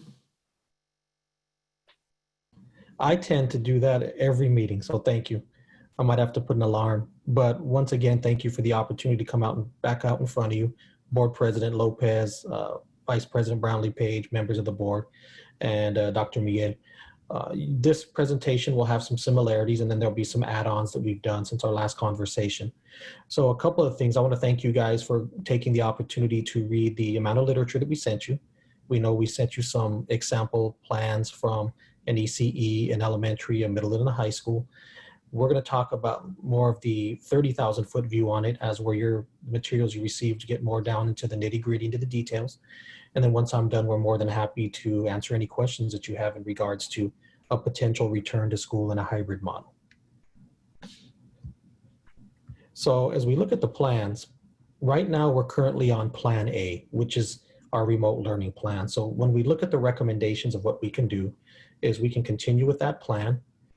And then the other plan that we recommended at the last meeting was a hybrid model, which was basically 50% capacity, because that would keep us within the county guidelines due to all the, with caseloads, the gating criteria, and I'll be going through that also in the presentation with the most up-to-date data. But what we would do is we would be looking at 50% capacity at maximum. Parents would still have the opportunity to choose a remote option if they would like to stay at home and do the online learning process, or the remote learning as we're calling it. But we'd want to start with our ECE through second graders. One of the things we talked about in our dialogue was starting with that group and then phasing in our third through fifth later. So they would come in roughly 3 weeks after the ECE through 2, which helps us start our rituals and routines at the elementary level. We're able to get good at those practices. We can then expand them out and go over the speed bumps, because we are in a brave new world. So rituals and routines will look significantly different in some ways than what they look like 6 to 9 months ago when we were back in a building. So the 6 through 12 students, we would be looking at returning in for second semester. Reason being for that is when we look at that, we want to make sure transcripts are clean. We want to make sure that we're able to schedule students with the right teachers, because one of the issues we run into is it's a very different schedule with an online schedule than it is with your traditional in-face or a hybrid model. So we want to make sure all GPAs are correct, all credits are correct, and that we maintain every high school student on a track to graduation without anything getting in the way. The other 2 models we did not recommend, but we did bring them forward to you for the last meeting. As we look at our health services and mitigations, those are pretty well spelled out within the plans. But one of the big things is the requirements that we'll need for students to return in person, specific hygiene measures with the mandated face masks, and that is a county mandate, so that would be expected. And then, of course, the health services doing the student and staff illness screening procedures. When we look at buildings and we look at the different types of risk mitigations that would come with returning to school, the signage, of course, would be posted, our mask mandates, monitoring the social distance. What I can tell you is they're already at the schools putting on desk shields. Doug Clements sent us a great photo from New Chelsea, where they had the class socially distanced with 6 feet in between desks and the desk shields installed on the desks. So the team is already out there doing this work. We're also looking at the internal school plans. You had an opportunity to see those. And of course, consistent cleaning. As we look at our options, our nutritional services are pretty much the same as what they were before, and so is transportation. The one item I did put in red, though, is the meal delivery would end or will end when we do start in-person service. The reason for that is those bus drivers who would be driving buses would be back on their regular routes.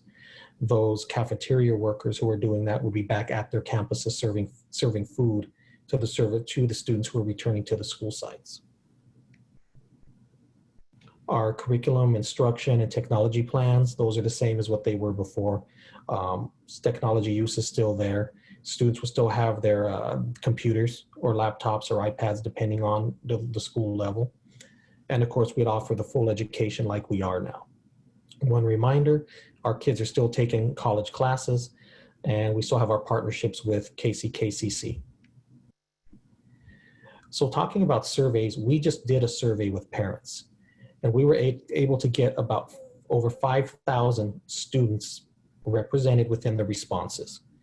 And one of the things that we did see through this survey, and first of all, before I get into the data, I want to send a shout out to our IOs, our principals, and even our staff who helped us get this data.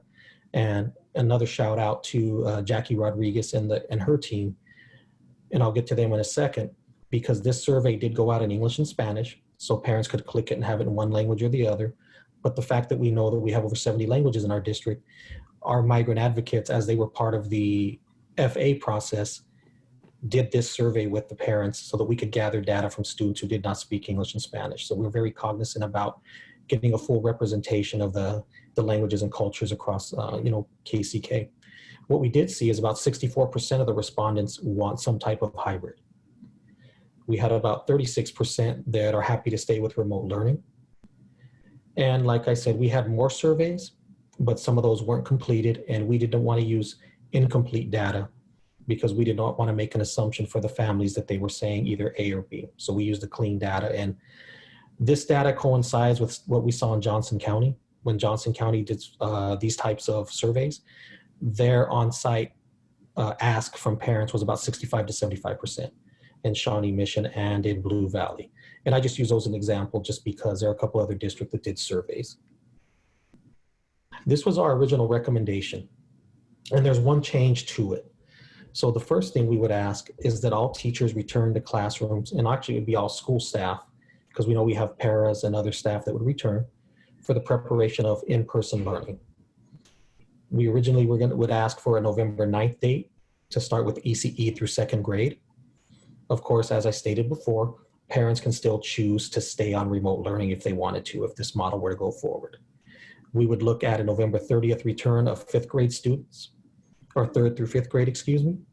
And of course, that option's there for those families. And our 6 through 12 could come back second semester. But the key word in our educational times now has been pivot. So as we met today and went over the latest gating criteria, and this is from the KSDE document that was approved by the board, we are red in 2 out of the 3 categories. There are other categories, and I'll give you an example of one we're not using, which is school attendance. And the reason we're not using that is because we don't have students on site. So therefore that would be, it'd be non-applicable. But as we look at it, our 2-week county positive rate is yellow. So it's around 7.8%. And that's a number of positive cases, percentage of positive cases. But our 2-week cumulative is well over the 151 cases in red. And our trend in the county incidence rate was stable for the week of 9/27, but increased over the week of 10/4. So we met today so we could get the most updated data that posted yesterday after 1:30, and that's where we are. So in looking at this, because we have articles in the red, we are still not able to send students back to school in person. So as we looked at it then, the cabinet met and we did some discussions. So our alternative and our recommendation now is that staff would return to school on November 9th. And the reason for that is we know this is a very different world than the one we left when schools closed down, the buildings closed down in March. There's a lot of rituals and routines. There's a lot of things that need to be worked out with staff. And this also gives teacher voice to a lot of the processes that will be going on at the campus. We would ask that the ECE through second grade, and that's gating criteria permitting, so I just want to, put that asterisk in there, be able to return on January 4th. And 3rd through 5th, as well as our 6 through 12 students, would return on the first day of second semester, January 25th, 2021. A couple things I'd like to say before I close out and we open the floor is that our neediest students, we are still working on our plan with the county so that we can get them back to the buildings as soon as possible. So please know that that work is still in motion. And the January 4th date works really well because if this was something that was decided upon in early December, it does give, or even late November or November or December meeting, it does give me, Josh time to get food ordered because we know if students do come back on campus, we have to have lunches and breakfasts and we have to have meals ready to go. So know that's going on. In the meantime, the learning hubs are open. So for those students with connectivity issues, they can set up and make schedules with their schools so they can get on and get connectivity and be able to do work. So we are working on these types of things to do so. That's where we are at the moment. This here is our recommendation due to county health concerns and where we are on the gating criteria. And we would ask the board to consider this recommendation, and we're now open for questions. Hi, Stephen Linkos. This is Dr. Yeager. I have a couple of questions. So we know that a number of our teachers have students that also attend our schools. And that's my biggest concern with the November 9th all school staff is simply because if the students are not returning, then one would think that it would be harder for them to have those daycare opportunities or help where needed. So where are we exactly in the partnership with YMCA? And then had you guys thought about what would happen and how teachers would balance that area? Other than that, I do think that it's important for us to adhere to the standards that we said before and agreed on as a board to be conscious of the level of incidence in our county. That grading criteria does allow for us to be able to look at it and see if it's feasible or not. So I would be agreeable and think that it's important for us to consider a January return date. But if you could answer the question about the all school staff, please. Yes, ma'am. Thank you for the question. And the YMCA partnership started on Monday. I'm gonna go in reverse. So we had over 1,500 employees contacted. We had 85 responses. We had 35 that stated they would be interested in the service. And as of yesterday, we had 12 that were taking advantage of the service. So just to give you an idea of who we reached out to initially, it was building administrators, it was special ed teachers, and there's, sales and step staff. And it also was our tradesmen, our custodians, and our classified staff. So that's how we got to the number of over 1,500. Our next wave would be reaching this opportunity out to teachers, so that if teachers come back, they would have that opportunity for daycare. And there's roughly 160 spots between two sites. Right now, roughly 25 of those spots are in use, 12 by us, because we have the Bethel site that we said would be exclusively for KCK. But then we also have access to the Argentine Community Center, which has another 80 spots, and they were roughly using about 13 of those. So those opportunities will be open to our staff. The other thing I'd like to say about that is within the application, if it's a single parent household, if they make under $75,000, then it's free. And if it's a two-parent household, then if they're under $150,000 income, it's also free. And I would have to double check the pricing on if they're over either of those bubbles, but I believe it was somewhere between $80 to $100 for the week. So we would love to fill those spots up. So we definitely want our people using them, and we think it's a great resource for our employees. Well, thank you. Mr. Linkus, this is Wanda Brownlee Page. I had some essential workers reach out because I followed up because I questioned whether everyone had been surveyed and asked, and they said they had not been in contact by anyone.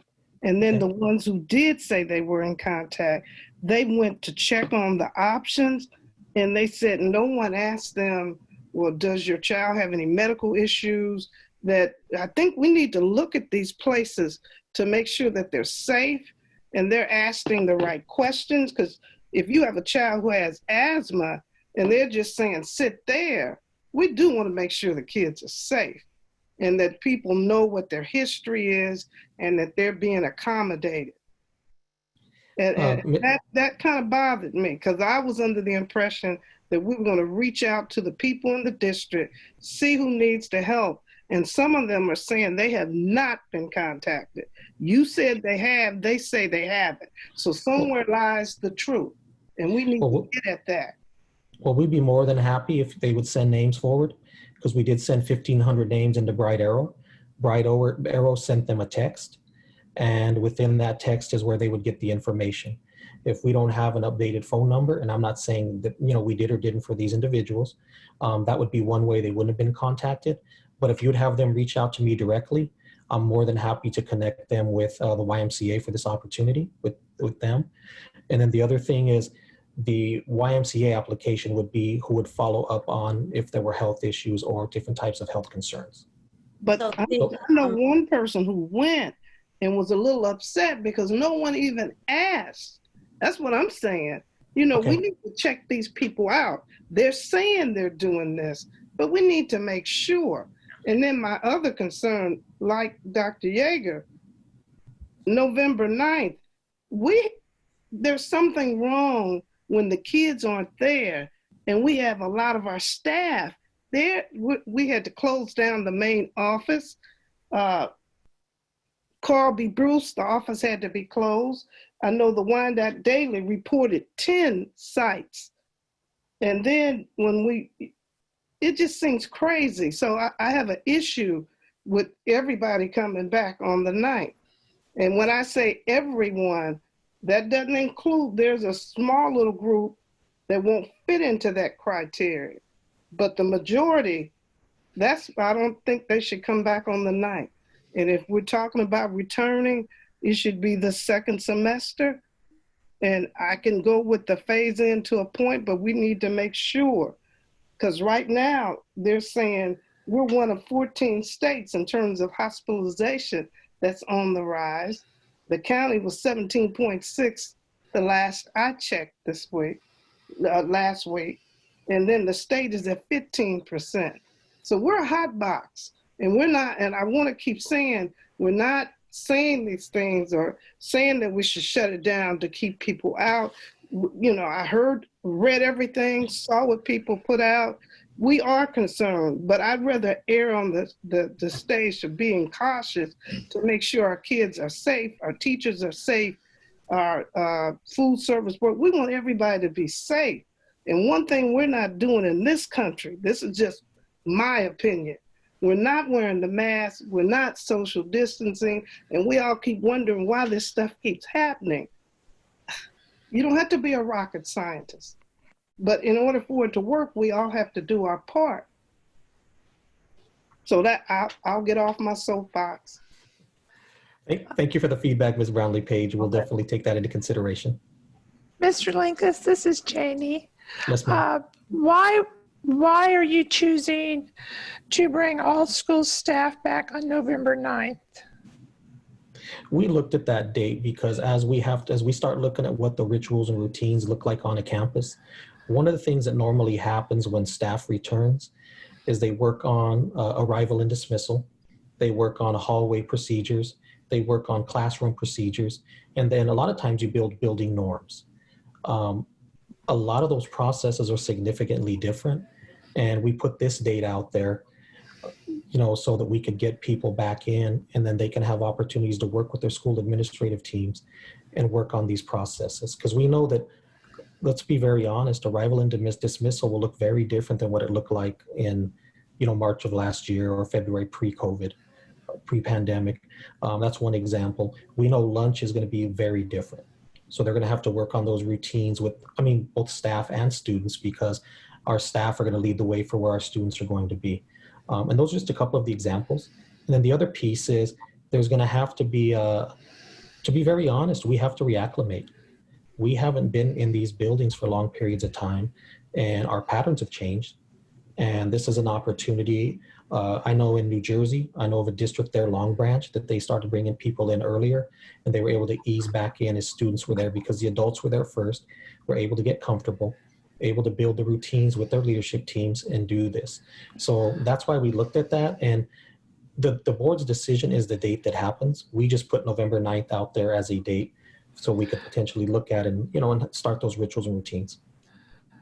What is the date? What is the first date of the second semester?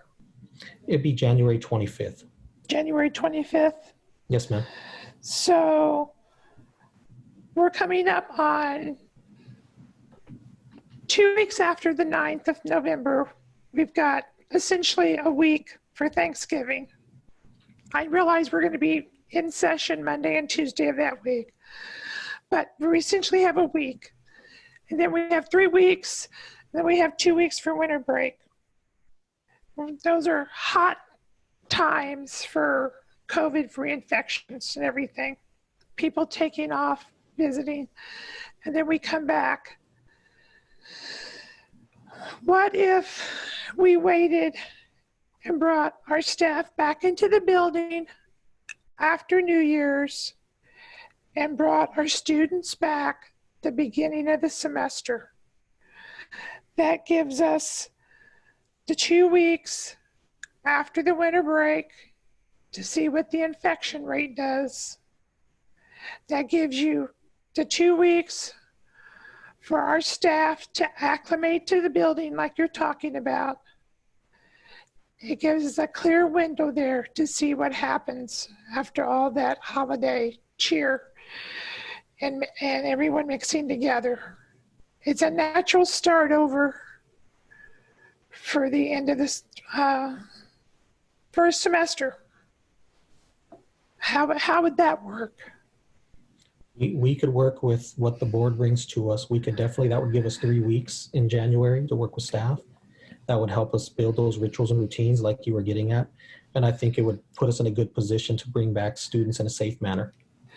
It would let our kids finish this semester, our high school and our middle school kids finish their classes the same way as they have started this semester with the same teachers.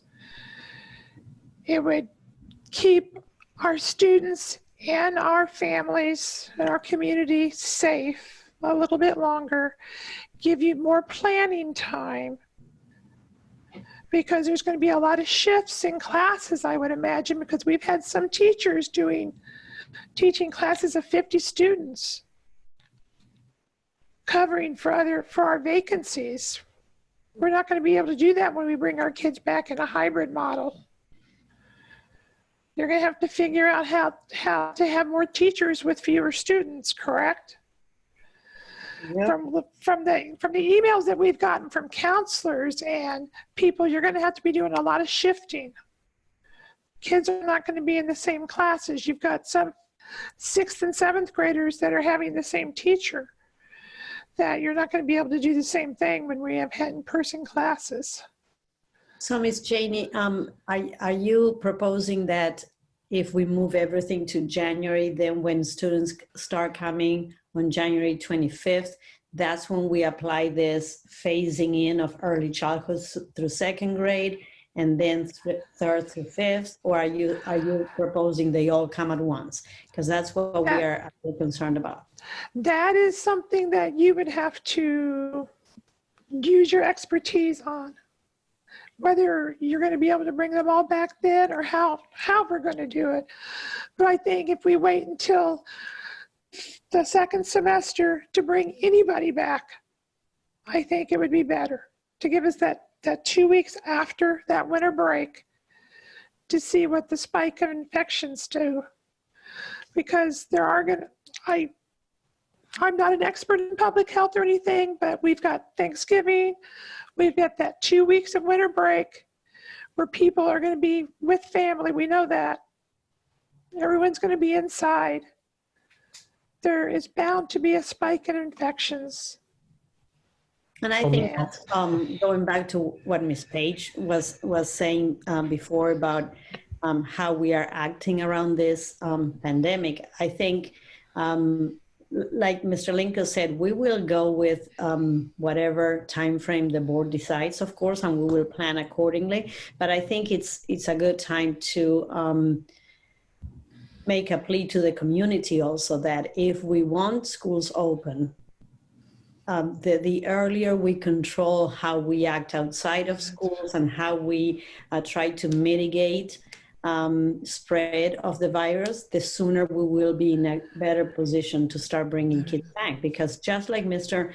Lincoln's shared, we would always use the gating criteria. Yeah. And so even if the board decided, okay, we'll start on November 9th, the gating criteria would tell us today it's impossible because the spread is at such a rate that we would not be allowed to bring them back. So this truly has to be an effort that's not just on the school district or the school board, but the community out there taking control of the situation by what we personally decide to do to mitigate the risk. I think that gives the community a little bit longer to say, hey, we have got to step up. We have got to wear our masks. We have got to take care of our families and our kids. If we want our kids to be back in school January 25th, we have got to step up and be responsible for the next 2 months and control what we do. I wanted to make a recommendation that we allow the teachers to return after January for all full staff returning to the buildings, and for January 18th for early childhood through 2nd grade to return to hybrid or remain in remote learning. And then for January 25th, the other 2 categories, the 3rd grade to the 5th and the 6th to the 12th. Ms. Yeager, forgive me. But what day was all the teachers returning? You said January. In January. I don't know what's the earliest they can return in January, but I agree with Janie after that holiday. January 4th. It would January be 4th. And can I just share something? And I'm sorry to cut you off, Ms. Humphries. It's also important that the sooner we can make a decision, it will also help us with some of the staffing considerations you guys have brought up, because we will know who will be able to teach in person.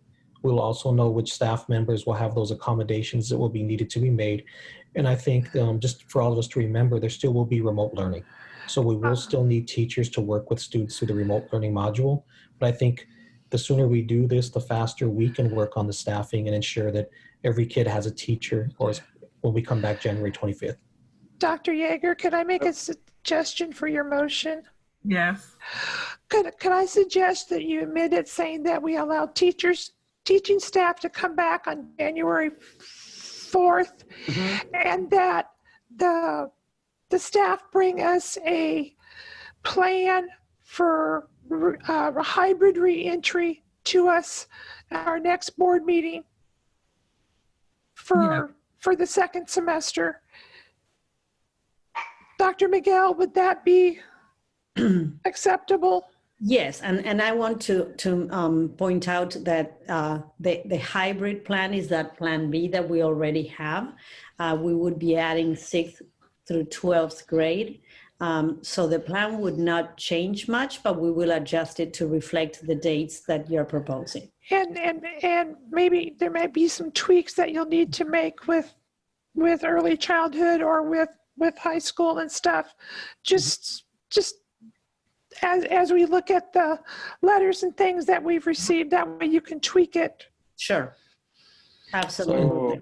And please know that the plans we sent you are what the rehybrid would look like. And please also know that there are some specific guidelines with ECE, since some of those programs are federally funded and others aren't. So we are paying attention to that as we're doing the plans, and that each campus is actually filling out a plan, and they turned it into their IIO last week. So those were being reviewed, and we brought you 4 examples just because we wanted you guys to see what buildings are actually doing to implement these processes. So, thank you for that suggestion. Yeah, and then if we have any questions about the things that you've submitted us, we can send them to you. Perfect. And then if there's any tweaks that you guys need to make between now and the next meeting. So there's a motion on the table right now from Dr. Yeager to bring, I just want to make sure everyone's clear, and then we'll open up for further discussion. So there's a motion on the table to have teachers return on January 4th and have staff, Dr. Miguel and staff, come back to the board with kind of recommendations on what the return for students would look like at the next board meeting. The hybrid model is already kind of what you've already presented, but the motion is to bring staff back on January 4th. Is that correct, Dr. Yeager? Along with January 18th. For students. For students, for ECC through second. And then the remainder on January 25th. Right. Okay. And then Maxine, Ms. Drew, it sounded like you seconded that motion? Yeah. Okay. So I'll open it up to further questions or discussion from other board members. There's a motion and a second on the floor. I have a question, and I don't know if I should ask this, but we're talking about general ed. So how does state and others fit into this? So we are continuing to work on the highest need students and on the plans that we presented to the board for sales and steps. And we are also looking at some of the other high need populations, like newcomers, kids that we know because they do not speak English, they are struggling more than others. So we will continue, and we can bring more details of that at the next board meeting, but we will continue to hone in on those populations, and those plans will continue as presented to the board. And just one question I would have is, I know your language is teachers. We also have paraprofessionals, secretaries, and other professional staff that would be returning to schools. My only question would be, would they be part of this motion, or Yeah, we would like to say staff and not just teachers. Staff. Yes. Yeah. As is written in the proposal, all schools. All school staff. Okay. Thank you. School staff. This is Yolanda, and I have a question on if we were to move forward with this proposal, what does it look like for those students that will continue online learning?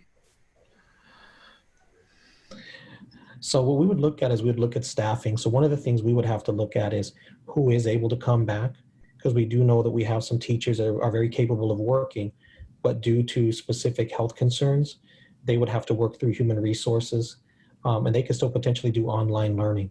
We're still going to have teachers dedicated to online learning because just using the survey as an example, 36% of those families who responded, they want to remain online or they want to remain remote.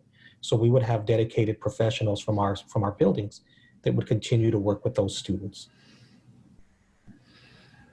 Sorry, so if I have a student that chooses not to come back to school, are we saying that that's a separate classroom? I know I'm getting down into the weeds of it, but I'm just curious about what that looks like. If your student doesn't return back to the classroom, are we saying those virtual students would have a separate classroom versus being inserted into the classroom via Zoom or whatever else? And those are some of the details that we're still working on, and it could be a variation. We may have some full virtual classrooms, but we may also have some classes where we're teaching in person and we Zoom in students. And I think it will depend on staffing and a number of kids who choose one or the other. And that's why, as Mr. Linkus was saying, it's so important for us to be able to announce a decision as early as possible, because we also encourage staff, once you know when you are going to have to return, if there are any circumstances that would prevent you from being able to return, then we need you to contact HR to request those accommodations. Until that is done, we're really up in the air with how many teachers we have for one or the other. Because there are teachers who may not be able to return in person, but may be able to be those remote teachers, remote learning teachers that we will need. So all of that information is not very solid right now because staff do not have a date by when they will need to report. Once that is announced, I think it will generate this feedback of who can actually report in person and who, for health reasons or any other circumstances, will have to request the accommodation. And can we in the process include the principals and hear them? Because there's some things. So principals were involved in this. Yeah. Okay, that's what I'm saying. We need to make sure we're including, because Yolanda asked a critical question about the manpower. Do we have the manpower to do all of this stuff? Because we need it done, but is the same teacher going to do the remote and then try to teach a class here? We're already stressing them out, so there has to be a happy medium. So how do we do this effectively without killing the staff and make sure we're all working together?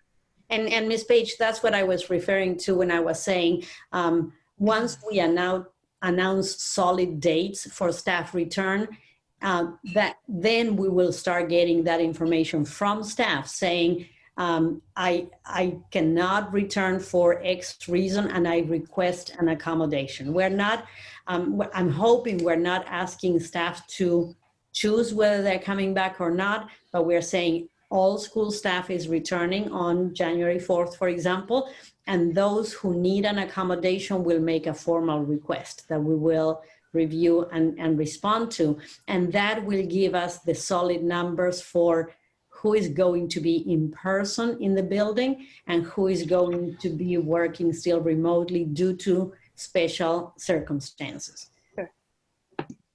Okay. Ms. Clark, I think you had a follow-up question. Yeah, I do have a follow-up question. My follow-up question, and I have no medical background, so I need to understand. I have struggled with when we are bringing like the phased approach when we bring students in. How does that help? And maybe this is a Ms. Morris question, I don't know. How does that help lower the number for for the virus. We have kids that they go home to grandparents, older students. How does that help with that? I understand the learning part of things, but we've also talked a lot about keeping our numbers down and making sure our families are doing what's right. Mm-hmm. Mr. Incas, do you want to respond or do you want me to? Yeah, I can respond. I can respond to the first part is, and Ms. Morris can come in on the health end. One of the things is we'll be looking at different ways to cohort students, so that way we're keeping specific groups of students together with specific areas or teachers. It looks very different at the elementary and middles. I know Miss Brownlee Page taught secondary, so she remembers those kids coming in and out of her room. So our secondary principals and teachers will be looking at how do we cohort specific grade levels so that they're staying with the same group of kids. The elementary, they generally have one classroom teacher. Sometimes they platoon and they'll share, but it's a little easier. We'll be working on those plans to make sure health-wise, there's less exposure to larger groups. And then that way we can do the same things with our lunch hours and those cohorts stay together, which the CDC, their recommendations are strong in regards to the cohorting of students or adults and keeping like groups together because you limit exposure. Elizabeth, I don't know if you're here, if you want to just talk about maybe back up a little more on the health end. Yeah, because I appreciate your answer, but it's not quite what I'm looking for. I'm looking for the kids who are going home to older students. Okay.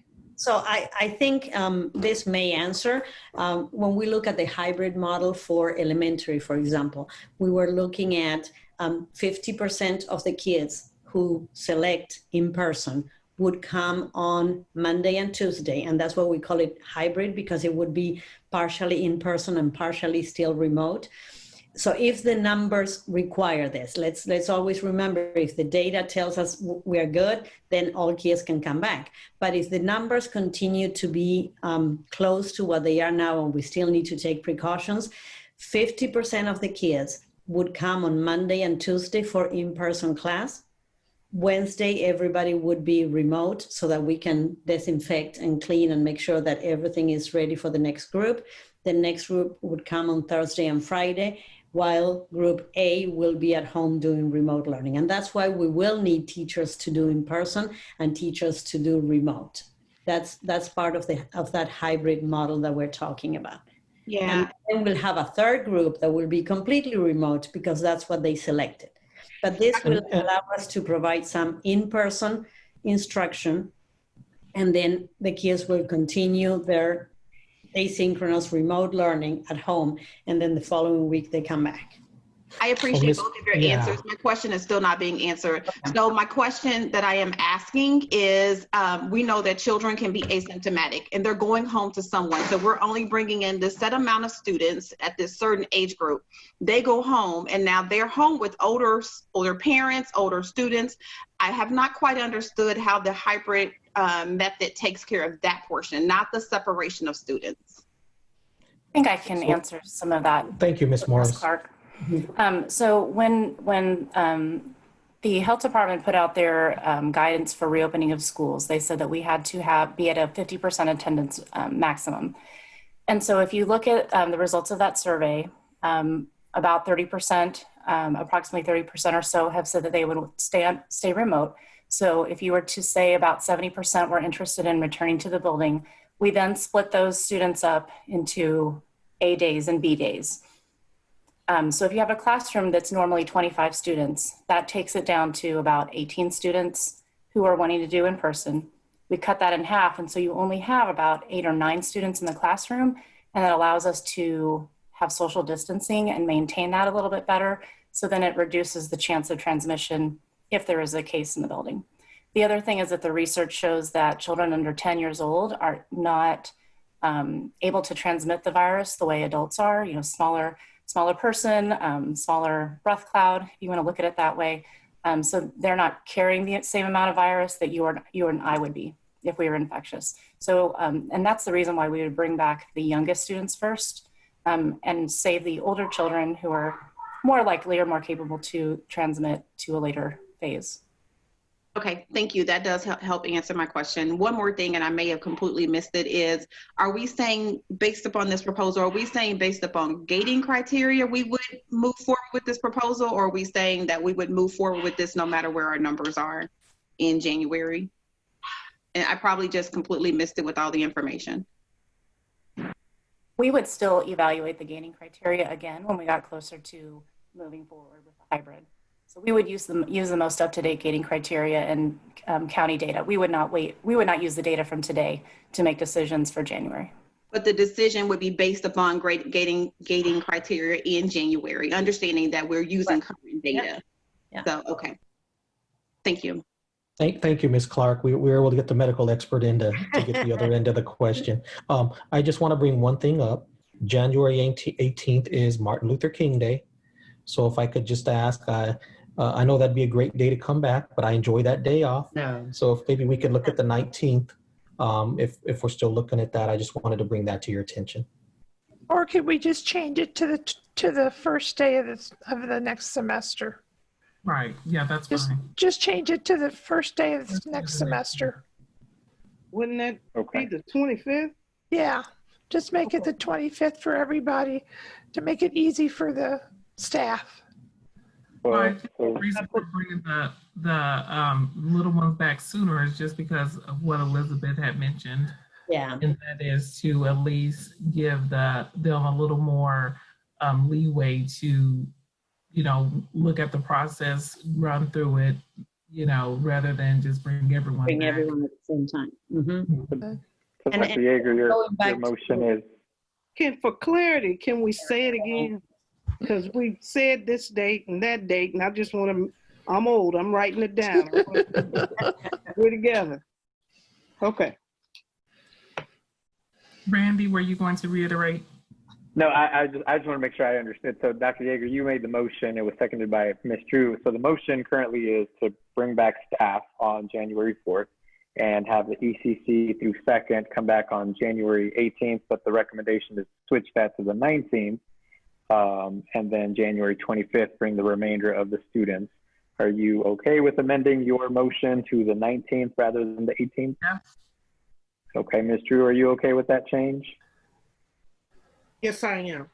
Okay, so that's the motion on the floor. It's been seconded. There's been great discussion, questions. Are there any, before I do want to allow plenty of time for conversation, but I also want to make sure we have, we get to vote on this. I see Ms. Clark's hand up. Ms. Clark, do you have another question? I just have one more question. If we're not bringing the students back into the 25th, do we still bring the staff in on the 4th? Yes. Yeah. Okay. And if I may say something before the vote, and I don't know if this is a place where we would need to have some clarification, but I do want to point out that although this would be what we do for the majority of students, we did say that we are bringing back earlier kids with high needs.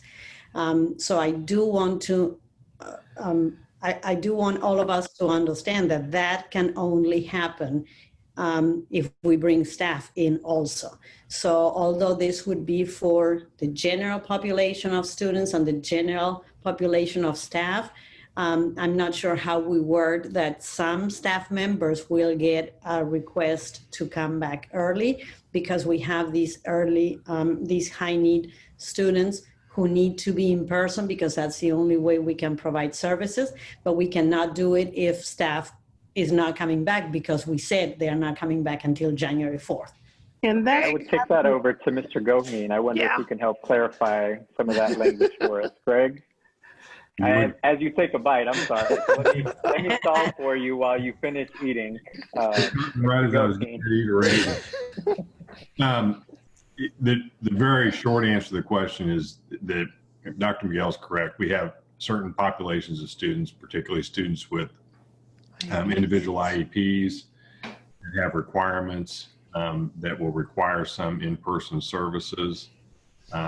When those are required by that student, they're going to have to be provided by staff in person, and we're going to have to make allowances for that, and they're working on developing a plan for that. So this, I think what you're talking about right now applies to the general education. Mm-hmm. Students with individual plans are going to be governed by their individual IEPs and that process, and so we'll just have to deal with that, and the employees that provide those services would just be essential workers and would be necessitated to report and provide those services to those kids.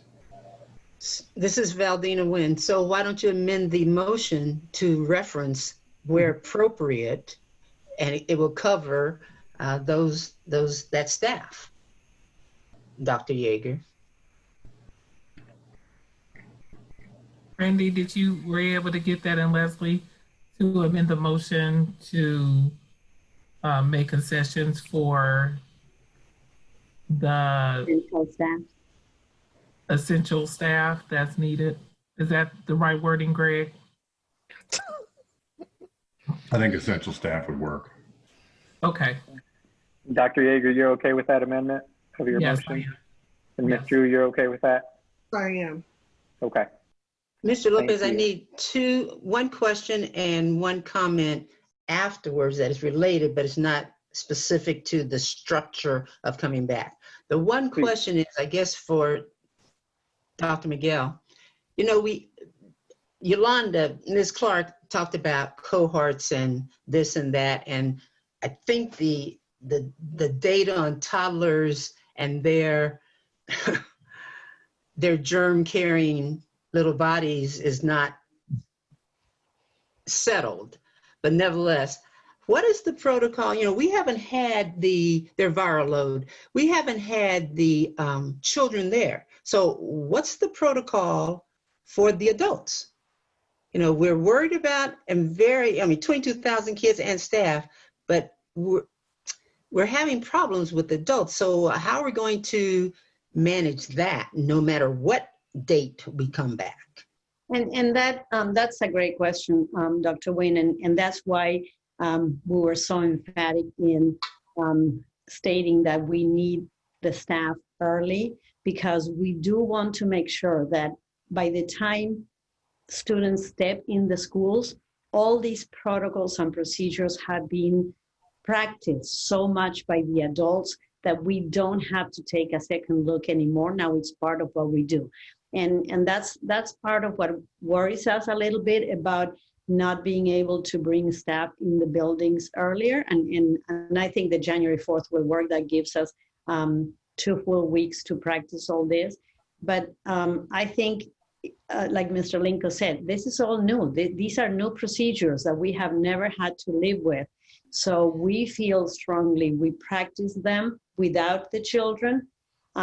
We run them as if the kids were there. We look at spaces, visualizing where the kids are going to be and how we're going to come in and get out of the classroom, so that when the kids come in, and that's also why we want smaller groups first with the EC2 first, so that we can concentrate on those kids who will need more attention, because they are more spontaneous and they follow procedures a little bit differently than the older kids. So that will give us a chance to see what's working, what's not working. And then by the time students come in, then we have those in place. It would be very hard to try to practice with adults while the kids are there, because it's new to all.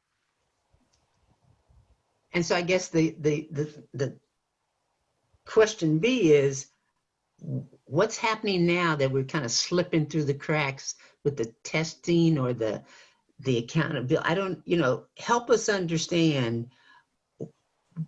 I mean, virus is a virus, so it's going to hit. But, you made the comment, and we all know the community has to be with us. Well, right now we're just talking about a fourth of the staff, and we're still having these outbreaks. Yes, and I'll invite Elizabeth also to jump in. I think she's very good about tracing back to whether it's an in-house spread or whether it's something that's brought in from outside. So for example, when we had to close central office, that was because it was determined that the spread was happening within the building. In the schools that we have been reporting in the last few days, I think it has been mainly people bringing it, contracting it outside. Elizabeth, I'm gonna let you explain it much better than I am.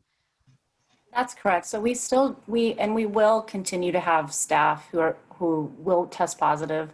That's just the state of our country in the pandemic right now. We will continue to have cases And, unfortunately, our community has a high incidence rate. So that's going to be very reflective in the number of staff cases that I am contacted about. I can tell when the community is on the rise because I get more phone calls. But to be honest, we really don't have a lot of staff to staff transmission. It's mostly, someone who has contracted outside of work and began to have symptoms, but fortunately, there have been very few where, because people are practicing social distancing and they know what happens when they don't. And I would say we're learning, and staff is learning that the best way to protect themselves is to not, spend time together with others in the building.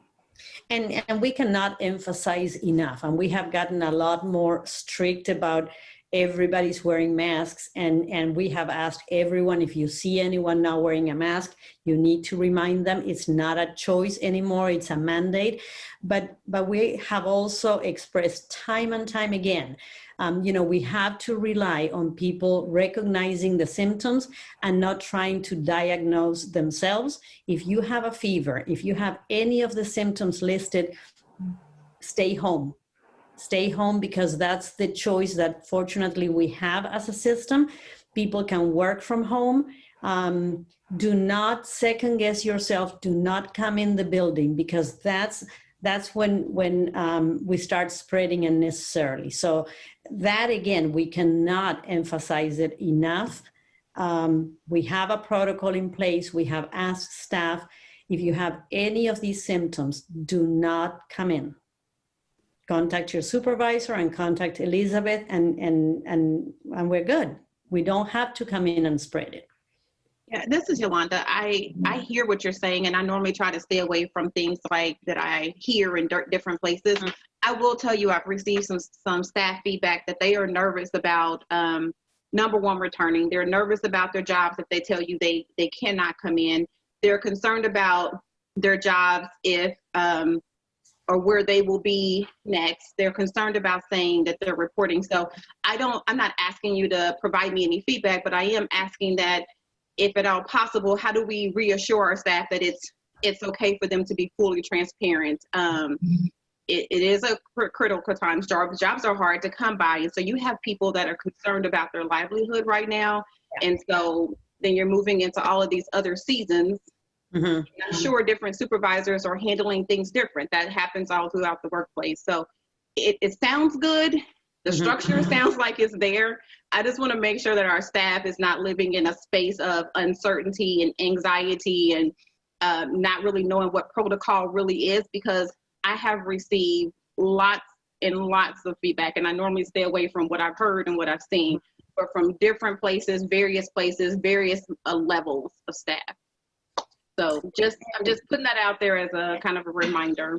And I know we have lots of staff listening today, so I'm speaking directly to them. We have reassured staff. We have explained all of the procedures.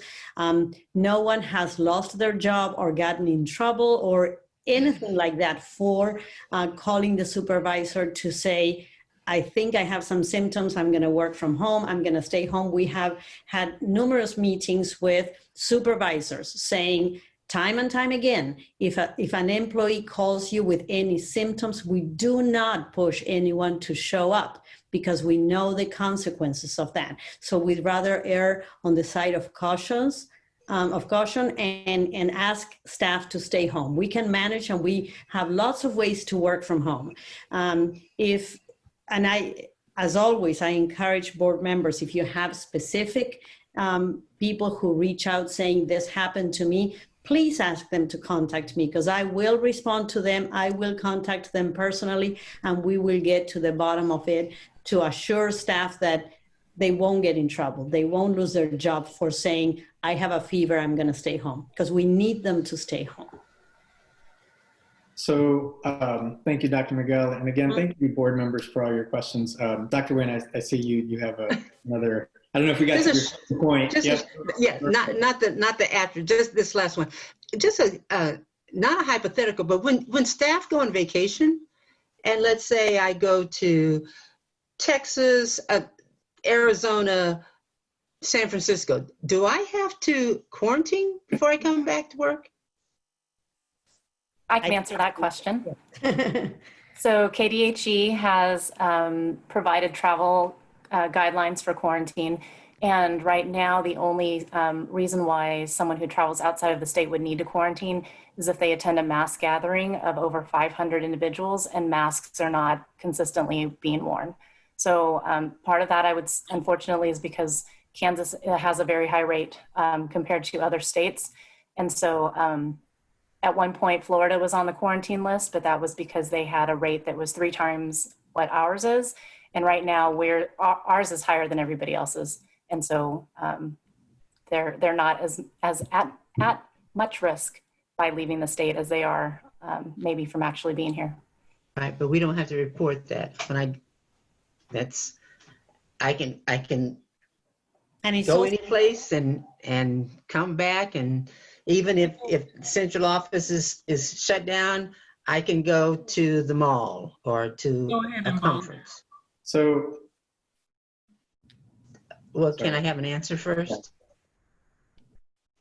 If someone could go to the mall or not when they go out of state and come back from traveling? No, I said if they were closed down and there was a positive case. Mm-hmm. There's no reporting. There's no, I guess that question is contact. There's no follow-up. They can do anything, right? I'm not sure I got the question. I'm sorry, Dr. Wynn. Well, let's say, well, the central office was closed, and so you notified us you were quarantined, right? But were other staff people quarantined? Everybody in central office who was in contact with one of the positive cases was quarantined. Not everybody who was in central office was quarantined, because if they were not in contact with one of the infected people, they did not need to quarantine. But we got the recommendation from the health department to close the building because they considered it an outbreak, and we realized it was being spread within the building. Right. So I just don't know what are the rules of quarantine. That's what I just said. So there were about 9 of us, Elizabeth, correct me if that number is wrong, who were fully quarantined for 14 days. And what does that mean? Well, I did not leave the house. Okay. For myself. I stayed at home, did not leave the house, wore a mask in the house per Elizabeth's recommendation, did all of the protocols within the house for quarantining, so I would not spread it within the house either. But, I can only speak for what I did, because for 14 days, I didn't see anyone else but my husband. I mean, we use those words, but I don't know if there are actually rules that go along with it. Well, So I'm gonna bring us back a little bit, guys. I know we've kind of gotten a little bit off topic, but important conversations, because quarantine is part of the process of guidelines and recommendations. So we all have to be on the same page and understand what it means when we need to quarantine, when there are positives or whatever the case may be. So great conversation, great dialogue. But there is a motion on the floor. It's been seconded. There's been thoughtful conversation. I do just, before we get to vote, so Leslie, you're coming up next. Before we get to the vote, I do just, I know we've had some great conversations regarding the safety and health of our staff and students. I do also just want to recognize and acknowledge the conversation, discussion, emails that we've received, comments we've received regarding our students and their education. We all know and recognize that that there are some students who are falling behind, and that remote learning is not working for them. So I think regardless of whatever the outcome of this vote is, whenever we bring students back, or if we continue in remote learning, I think it's our responsibility as a board, as educators, to make sure that we are doing our very best. And I know we are. I know you're working super hard, and I don't mean to undermine or say that you're not. But I think we need to, whatever the case may be, we're going to have to step up and make sure that we're finding those students that remote learning is just a little more difficult, and ensure that we are reaching them, that we are supporting them and their parents or grandparents or whoever is at home with them, or maybe they're home alone. But I don't want that piece of the conversation to get lost. Health and safety of everyone, absolutely priority. but education, we are in the business of education as well. And I don't want that to get lost in the conversation. I'm not saying that it has been. I just want to reiterate and reassure our families that we will continue to do our very best to help support you in your education. And for those that are struggling, we will reach out to you, and you reach out to us and let us know where we need to step up. So I just didn't want that to get lost as well. So with that, I will ask for Ms. Smith to do a roll call vote. Just to reiterate, the motion on the floor is a January 4th timeline, return for staff, with the caveat that there are some essential staff that will be asked to return sooner. And then January 19th for the ECC through second grade return, and then a January 25th return for the remainder of the student population. I do have a question. At the end of the motion, I'm not sure who stated, but they wanted staff to present a plan and bring that back to the next board meeting. So is that still part of the motion or not? I think that'll be part of, I think that's part of, that's part of just ongoing presentations and updates for the board.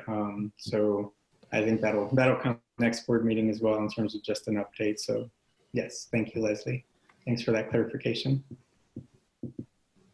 Hold on just a second.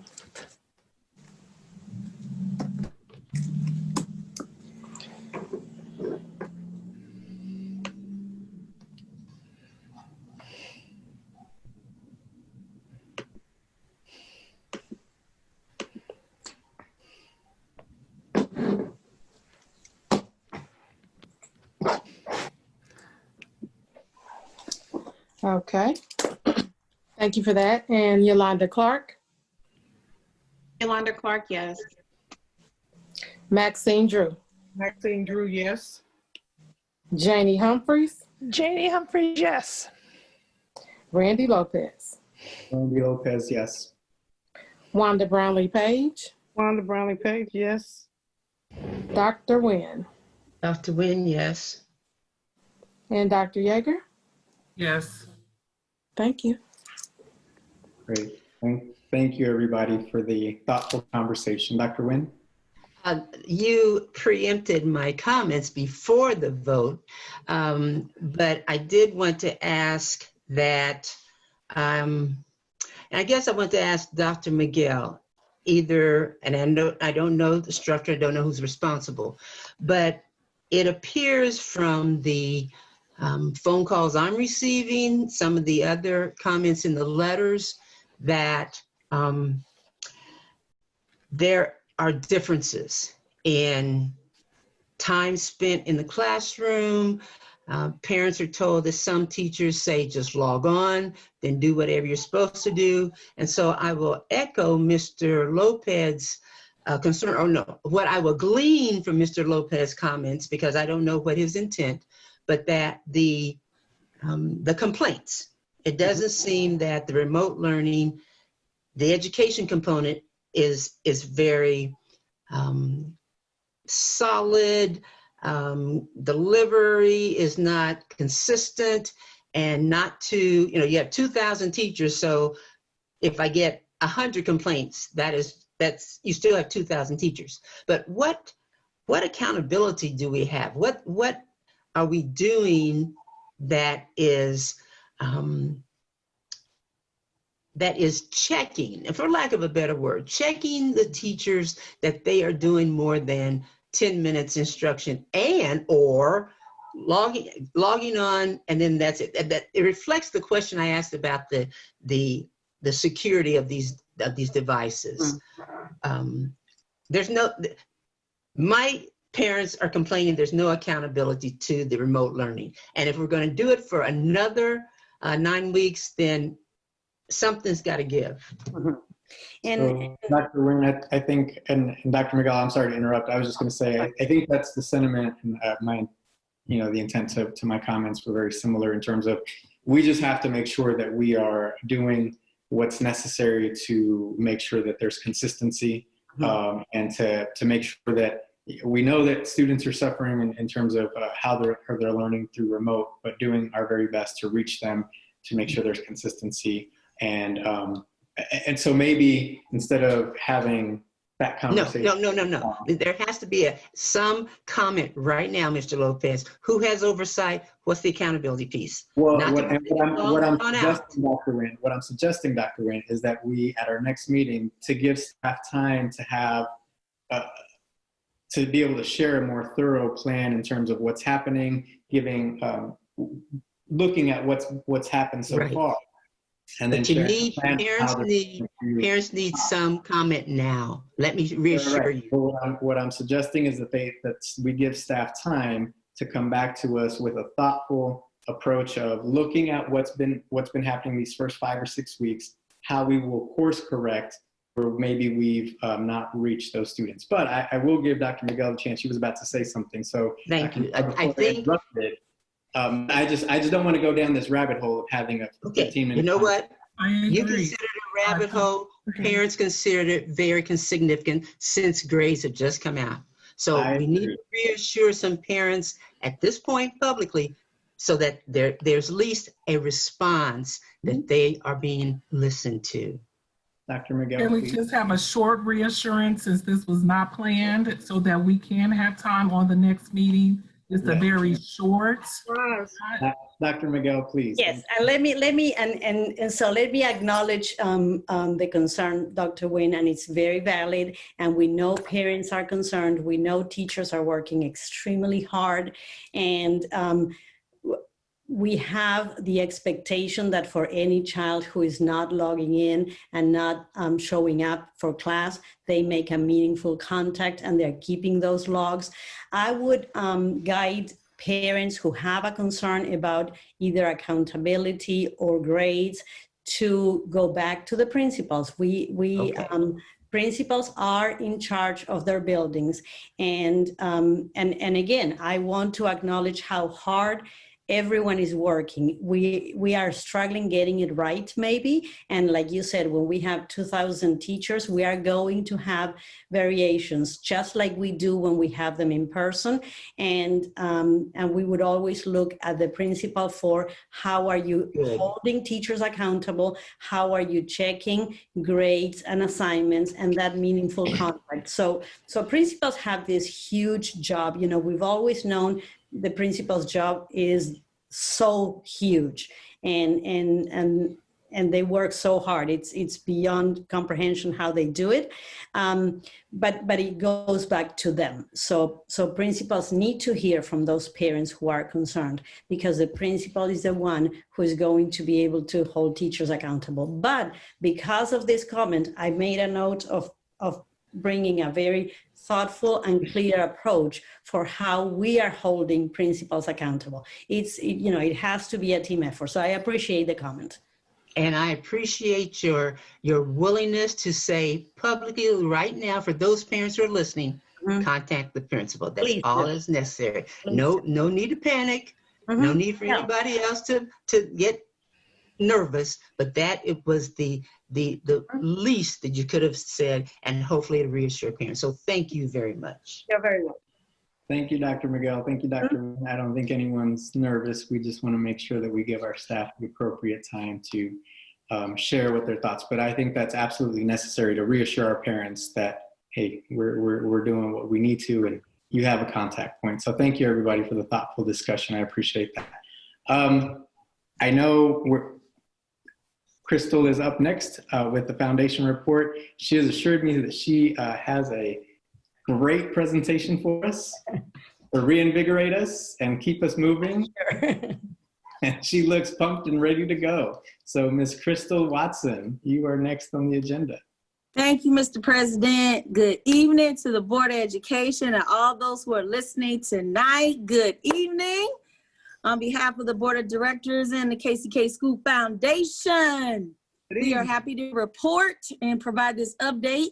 The district address has been moved to October 27th. So due to COVID, it was scheduled actually to be tomorrow, but that date has been moved. This will be an opportunity for us to share with our community about the wonderful things that are happening in our district and to update them and reassure them that we have everything under control. I love it. And so Dr. Miguel, our interim superintendent, will be giving an address. We're so excited that she's going to be coming before the community. So we hope that you will log in. So please go out and register. And by the way, be happy to donate if you like. But registration is free to everyone. So hopefully October 27th, all of our staff should have received an invite with the information, or you can go to our website at kckschoolfoundation.org. All right, secondly, reasons to believe. The honorees are gonna be revealed on November the 12th. Our 2019, you should have seen those and gone to our website and gotten that information. But we are announcing the 2020 honorees on Monday, October 19th. So stay tuned, America, because we are going to bring out who our 2020 honorees are. And then, of course, we'll have the program on the 12th. So I hope that you all will join in. The link information will be available very soon. So stay tuned for that. I am very happy to report the grant that we received through the COVID-19 Relief Fund. We have currently distributed $5,486.50. And you ask, what did you do with that money? Let me tell you what we did. We impacted 14 families whose utilities had been shut off, or they were up for eviction. And so we are very glad that we have been able to support those families, provide them the utilities they need, and of course, be able to stay in their homes. So we are happy. So for those of you who I can't see, I know you're doing a big shout out for that, and we'll continue to do that through the life of the grant. The other thing I want to be quick to let you all know is I want to let you know that we have, from the Love Fund, we receive funds for supplies. And so we were able to get art kits that were needed. And we were also able to supplement costs for some of the schools who needed more school supplies.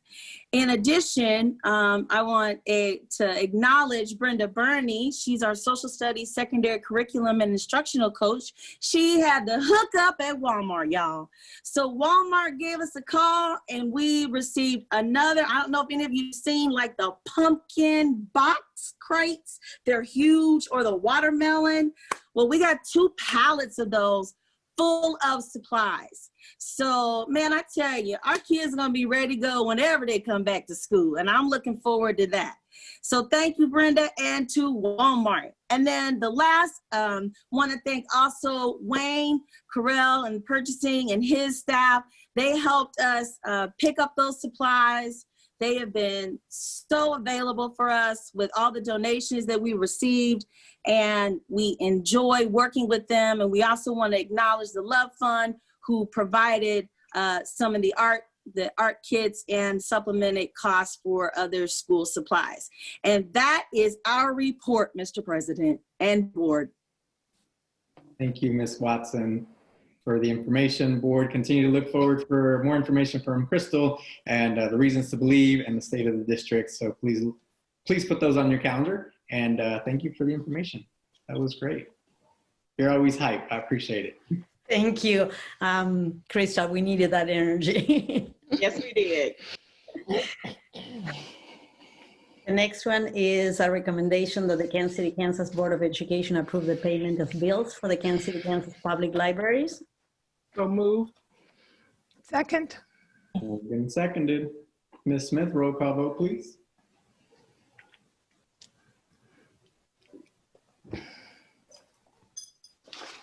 Yolanda Clark. Yolanda Clark, yes.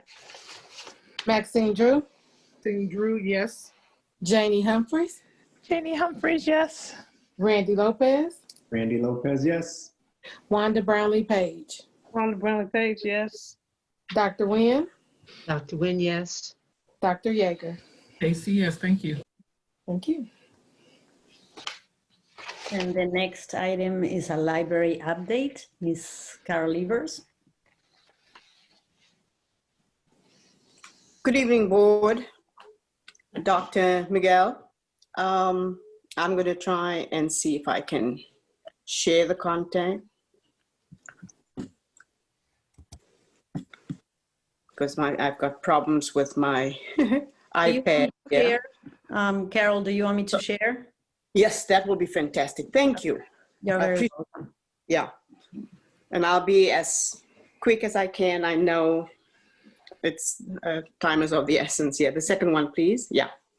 Okay, as you can see, September, we've added 606 new e-card members. And you can see the services that we are rendering. It's reading and entertainment, all the stats are right there. Could you just go to the next one, please? And at your leisure, you can go through the stats alone. But before you go further, just right there, come back. I'm sorry. Yeah, right there. Keep moving. No problem. I appreciate you. As you well know that we are continuing our curbside pickup, and in September, we checked out 15,017 items, and we had 8,212 people place items on hold. Next one, please. We have so many patent comments. I wanted to include that, but I'm not going to read each and every one. I just thought maybe you could do that. I just go a little bit up, just slightly up. Just one, hold on, right there. Somebody wrote in, I completely understand how COVID is upheaving everyone's norm. I think KCKPL has done an outstanding job responding to the abrupt changes and still trying to serve our community to the fullest. I give you all the props for being resilient and determined, which I think was very nice for the staff, as you know. Anyway, right there, we have celebrated our 15th annual Lawson Roberts Butterfly Festival. And the event was held virtually through two videos that we made on raising our monarch caterpillars, as well as tagging monarch butterflies. And they've also provided numerous take-home crafts. Next one, please. You can go one more. Oh, yeah. So that's a few pictures just to give you an idea of them tagging those butterflies and releasing them. And then we had a butterfly walk throughout around Mr. and Mrs. Ethel Schlegel Library. People enjoyed it. Okay, next one. Each year we have insect photography contest winners, and this year it was it's just about the same. And you know, we didn't think that we'll get so many entries, but we did quite a lot, and quite a few people won. So, next one. We will be having a virtual author event, and that is November 9th at 6:30 p.m. Our author is Libby Copeland, and she wrote the book, How DNA Test is Upending Who We Are. And the title is The Lost Family. So that will start at 6:30 p.m. on November 9th to at least accommodate those people at work. And hopefully that you all can join us for that author. And that is my short little report. Thank you so much, Ms. Levers. And I want to thank you and all the librarians. I mean, if we normally love libraries, this time it has proven to be such a valuable resource that I know many times is the only thing that you can do. Check out a good book, check out a movie. The e-cards are amazing because now I can tell you while I was quarantined, I could check out books without having to leave the house because I couldn't leave the house. So I personally appreciate it, and I know it's been a lifesaver for families. So thank you so much, and please pass it on to your staff. Can I just say one more thing? You know, even the adults are becoming so angry. They are letting us know what they need because they see how the kids are enjoying it, but it's also helping them with the quarantine thing. So I'm just excited about it all. Thank you. Thank you so much. Great. Thank you, Carol. Thank you, Dr. Miguel. So next we have our consent agenda. I would entertain a motion to approve the consent agenda. Mr. Lopez, like to set aside E like elephant. Mr. Lopez, I would like to set aside B as in boxer until after executive session with personnel. So items B and item E have been set aside. Anything else? Okay.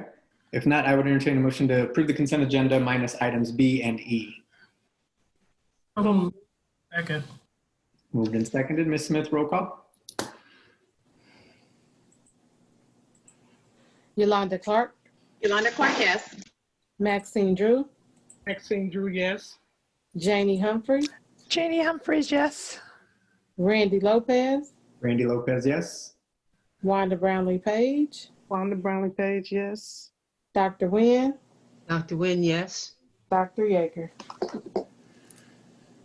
Stacy, yes. Thank you. Thank you. Let's see. Dr. Nguyen, did you want to cover Sure. letter E for now? Right. Is Ms. Bilbo, Dr. Bilbo Irvin available? I thought I saw her. Yes, ma'am. Okay, good question. Thank you. No one can deny the importance of JK. My question is, let's say the generic question is, how does COVID impact it? You know, we have 8 sites, 11,000 each. Yes, ma'am. High school. So let's unpeel that onion. If we're not back in person, what happens? If we, how does COVID impact it? And if there is a way to, if something happens, we don't have to pay $88,000. So right now, JK is continuing their services virtually. They are actually classroom teachers with their cohort of students. So they're continuing all of their activities as normal virtually, like all of the other classroom teachers.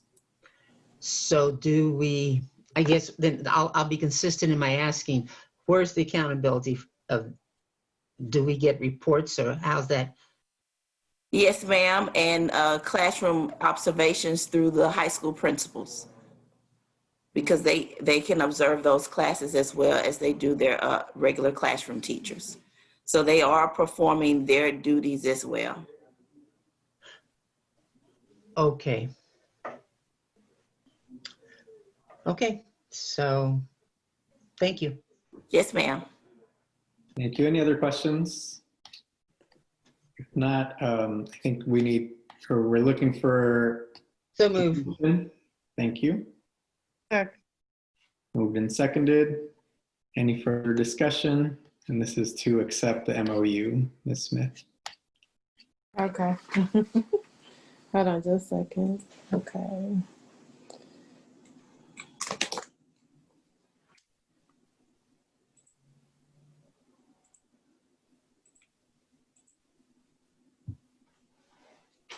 All right, Yolanda Clark. Yolanda Clark, yes. Maxine Drew. Maxine Drew, yes. Janie Humphries. Janie Humphries, yes. Randy Lopez. Randy Lopez, yes. Wanda Brownlee Page. Wanda Brownlee Page, yes. Dr. Nguyen. Dr. Nguyen, yes. And Dr. Yeager. Yes. Great. Thank you, everybody. Janie, you wanted item B after executive session? Yes. Okay. So next on the agenda, we will go to our payment of bills. Should we pay our bills? So move. Moved and seconded. Ms. Smith, roll call. Yolanda Clark. Yolanda Clark, yes. Maxine Drew. Maxine Drew, yes. Janie Humphries. Janie Humphries, yes. Randy Lopez. Randy Lopez, yes. Wanda Brownlee Page. Wanda Brownlee Page, yes. Dr. Nguyen. Dr. Nguyen, yes. And Dr. Yeager. Tracy, yes. Great, thank you. So now I know we're going to go into, would entertain a motion to go into executive session. I want to give us some time to do a bio break if folks need a bio break, or we. Please. All right. So would entertain a motion to go into executive session at 5 minutes, okay? 7 minutes? 5 is fine. 5 minutes. So 5. going in at 8:15, coming back out at 8:25. I think we would only need maybe 10 minutes for this first one. Okay. So move. Second. Moved and seconded. Ms. Smith? Yolanda Clark, Yolanda Clark, yes. Maxine Drew, Maxine Drew, yes. Janie Humphries, Janie Humphries, yes. Randy Lopez, Randy Lopez, yes. Wanda Brownlee Page, Wanda Brownlee Page, yes. Dr. Nguyen, Dr. Nguyen, yes. and Dr. Yeager. Yes. Thank you.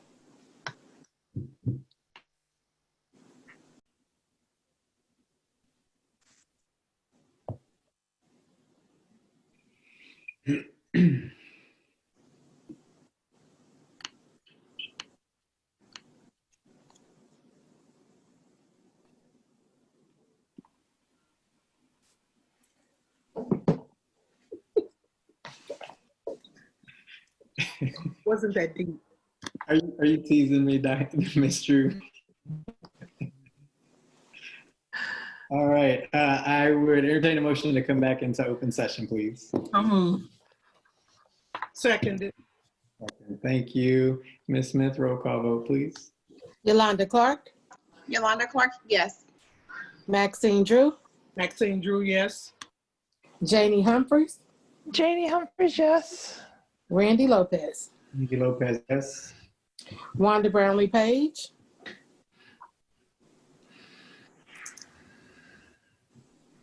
Wanda, you're on mute.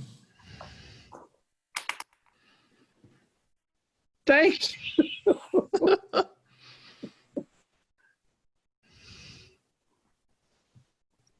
okay, Dr. Nguyen, Dr. Nguyen, yes. Dr. Yeager, Yes. and Wanda Brownlee Page. Yes. Thank you. All right. Thank you, everybody. We're back in open session. So I would now entertain a motion to go into executive session to discuss matters of non-elected personnel, going in at 8:29 for 15 minutes. 10 minutes? Yeah. We've got 2 other items, Randy. Why don't we do 15 minutes to start off with, and we'll see where that gets us. So at 8:29, coming back out at 8:44. Okay. So move. Second.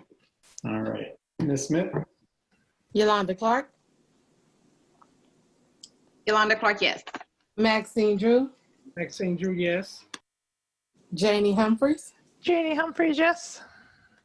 Randy Lopez, Randy, yes. Wanda Brownlee Page, Wanda Brownlee Page, yes.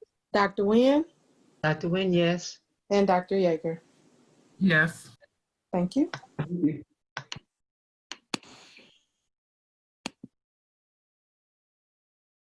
To clarify to Leslie if she needs to go back in or not with us. Yeah, I caught that at the end. Thank you.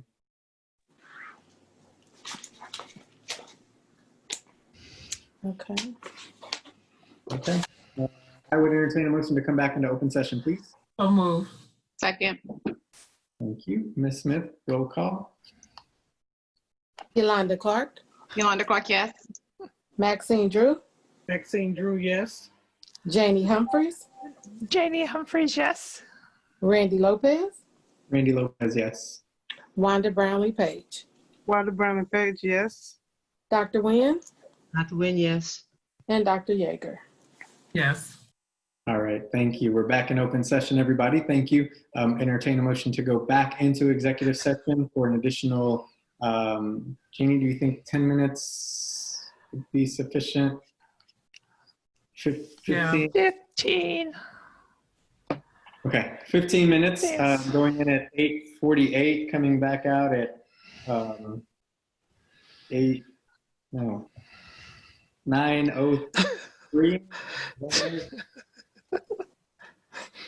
So move. 2. Second. Ms. Smith? Yolanda Clark, Yolanda Clark, yes. Maxine Drew, Maxine Drew, yes. Janie Humphries, Janie Humphries, yes. Randy Lopez, Randy, yes. Wanda Brownlee Page, Wanda Brownlee Page, yes. Dr. Nguyen, Dr. Nguyen, yes. and Dr. Yeager. AC, yes. And who all did you need in this meeting, Randy? Ms. Smith, if you wouldn't mind coming back for a little bit. Okay. Thank you. Mm-hmm.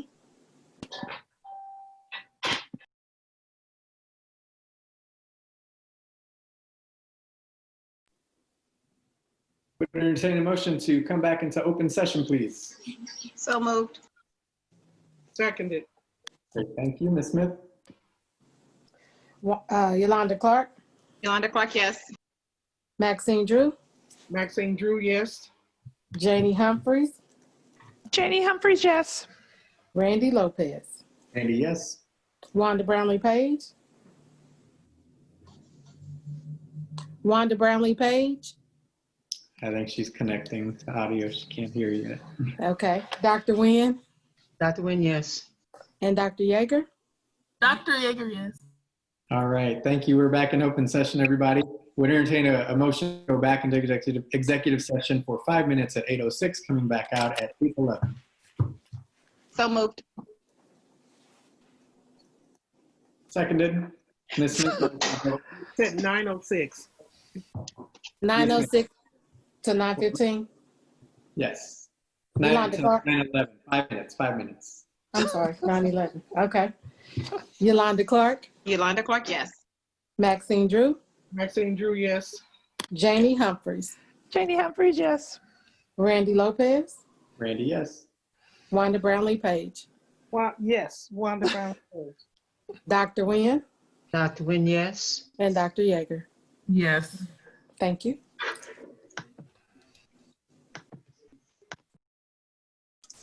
All right, I would entertain a motion to come back into open session, please. So moved.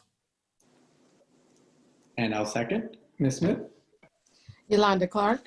Yolanda Clark, yes. Maxine Drew. Maxine Drew, yes. Janie Humphreys. She ain't here. Okay. Randy Lopez. Randy, yes. Wanda Brownlee Page.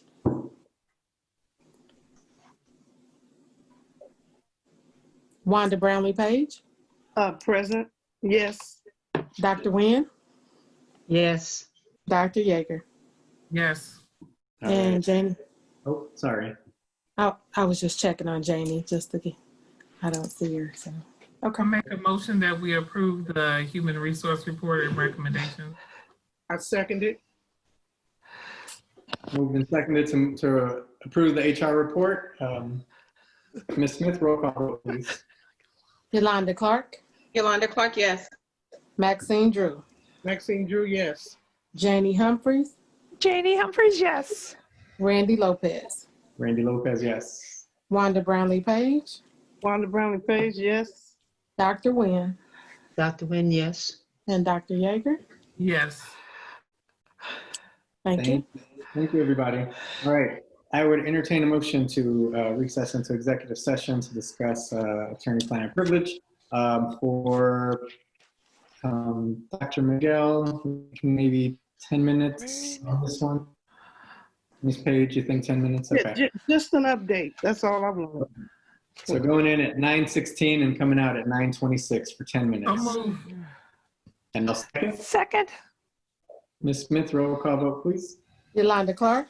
Yolanda Clark, yes. Maxine Drew. Maxine Drew, yes. Janie Humphreys. Janie Humphreys, yes. Randy Lopez. Yes. Wanda Brownlee Page. Yes. Dr. Nguyen. Yes. Dr. Yeager. Yes. Thank you.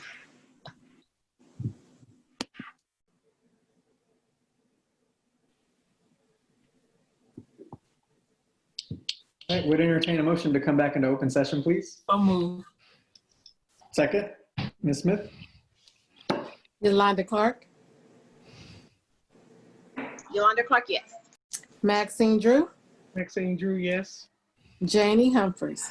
Janie Humphreys, yes. Randy Lopez. Randy, yes. Wanda Brownlee Page.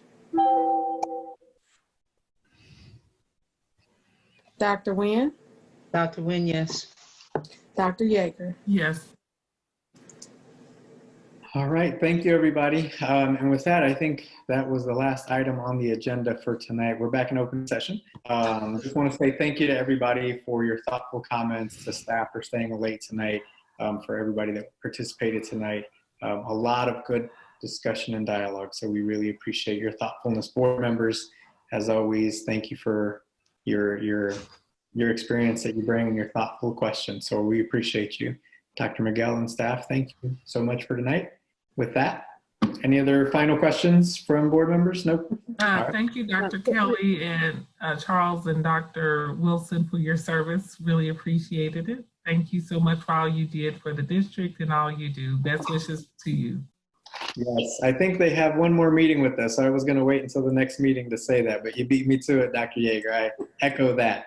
So you'll get two of those, one tonight and one next time. So thank you both. Okay, thank you. So on the 15th, are we still they're still doing the open house at Lowell Bruni? Is that still on? On Thursday, yes. And it's going to be outside by invitation only. Oh, okay. Gotcha. Just to control the crowd. Well, I'm quite sure you have 10 million people. We have to on there. Okay. Look for your emails for the information on that. All right, y'all. Well, thank you for tonight. This meeting is adjourned. Thank you.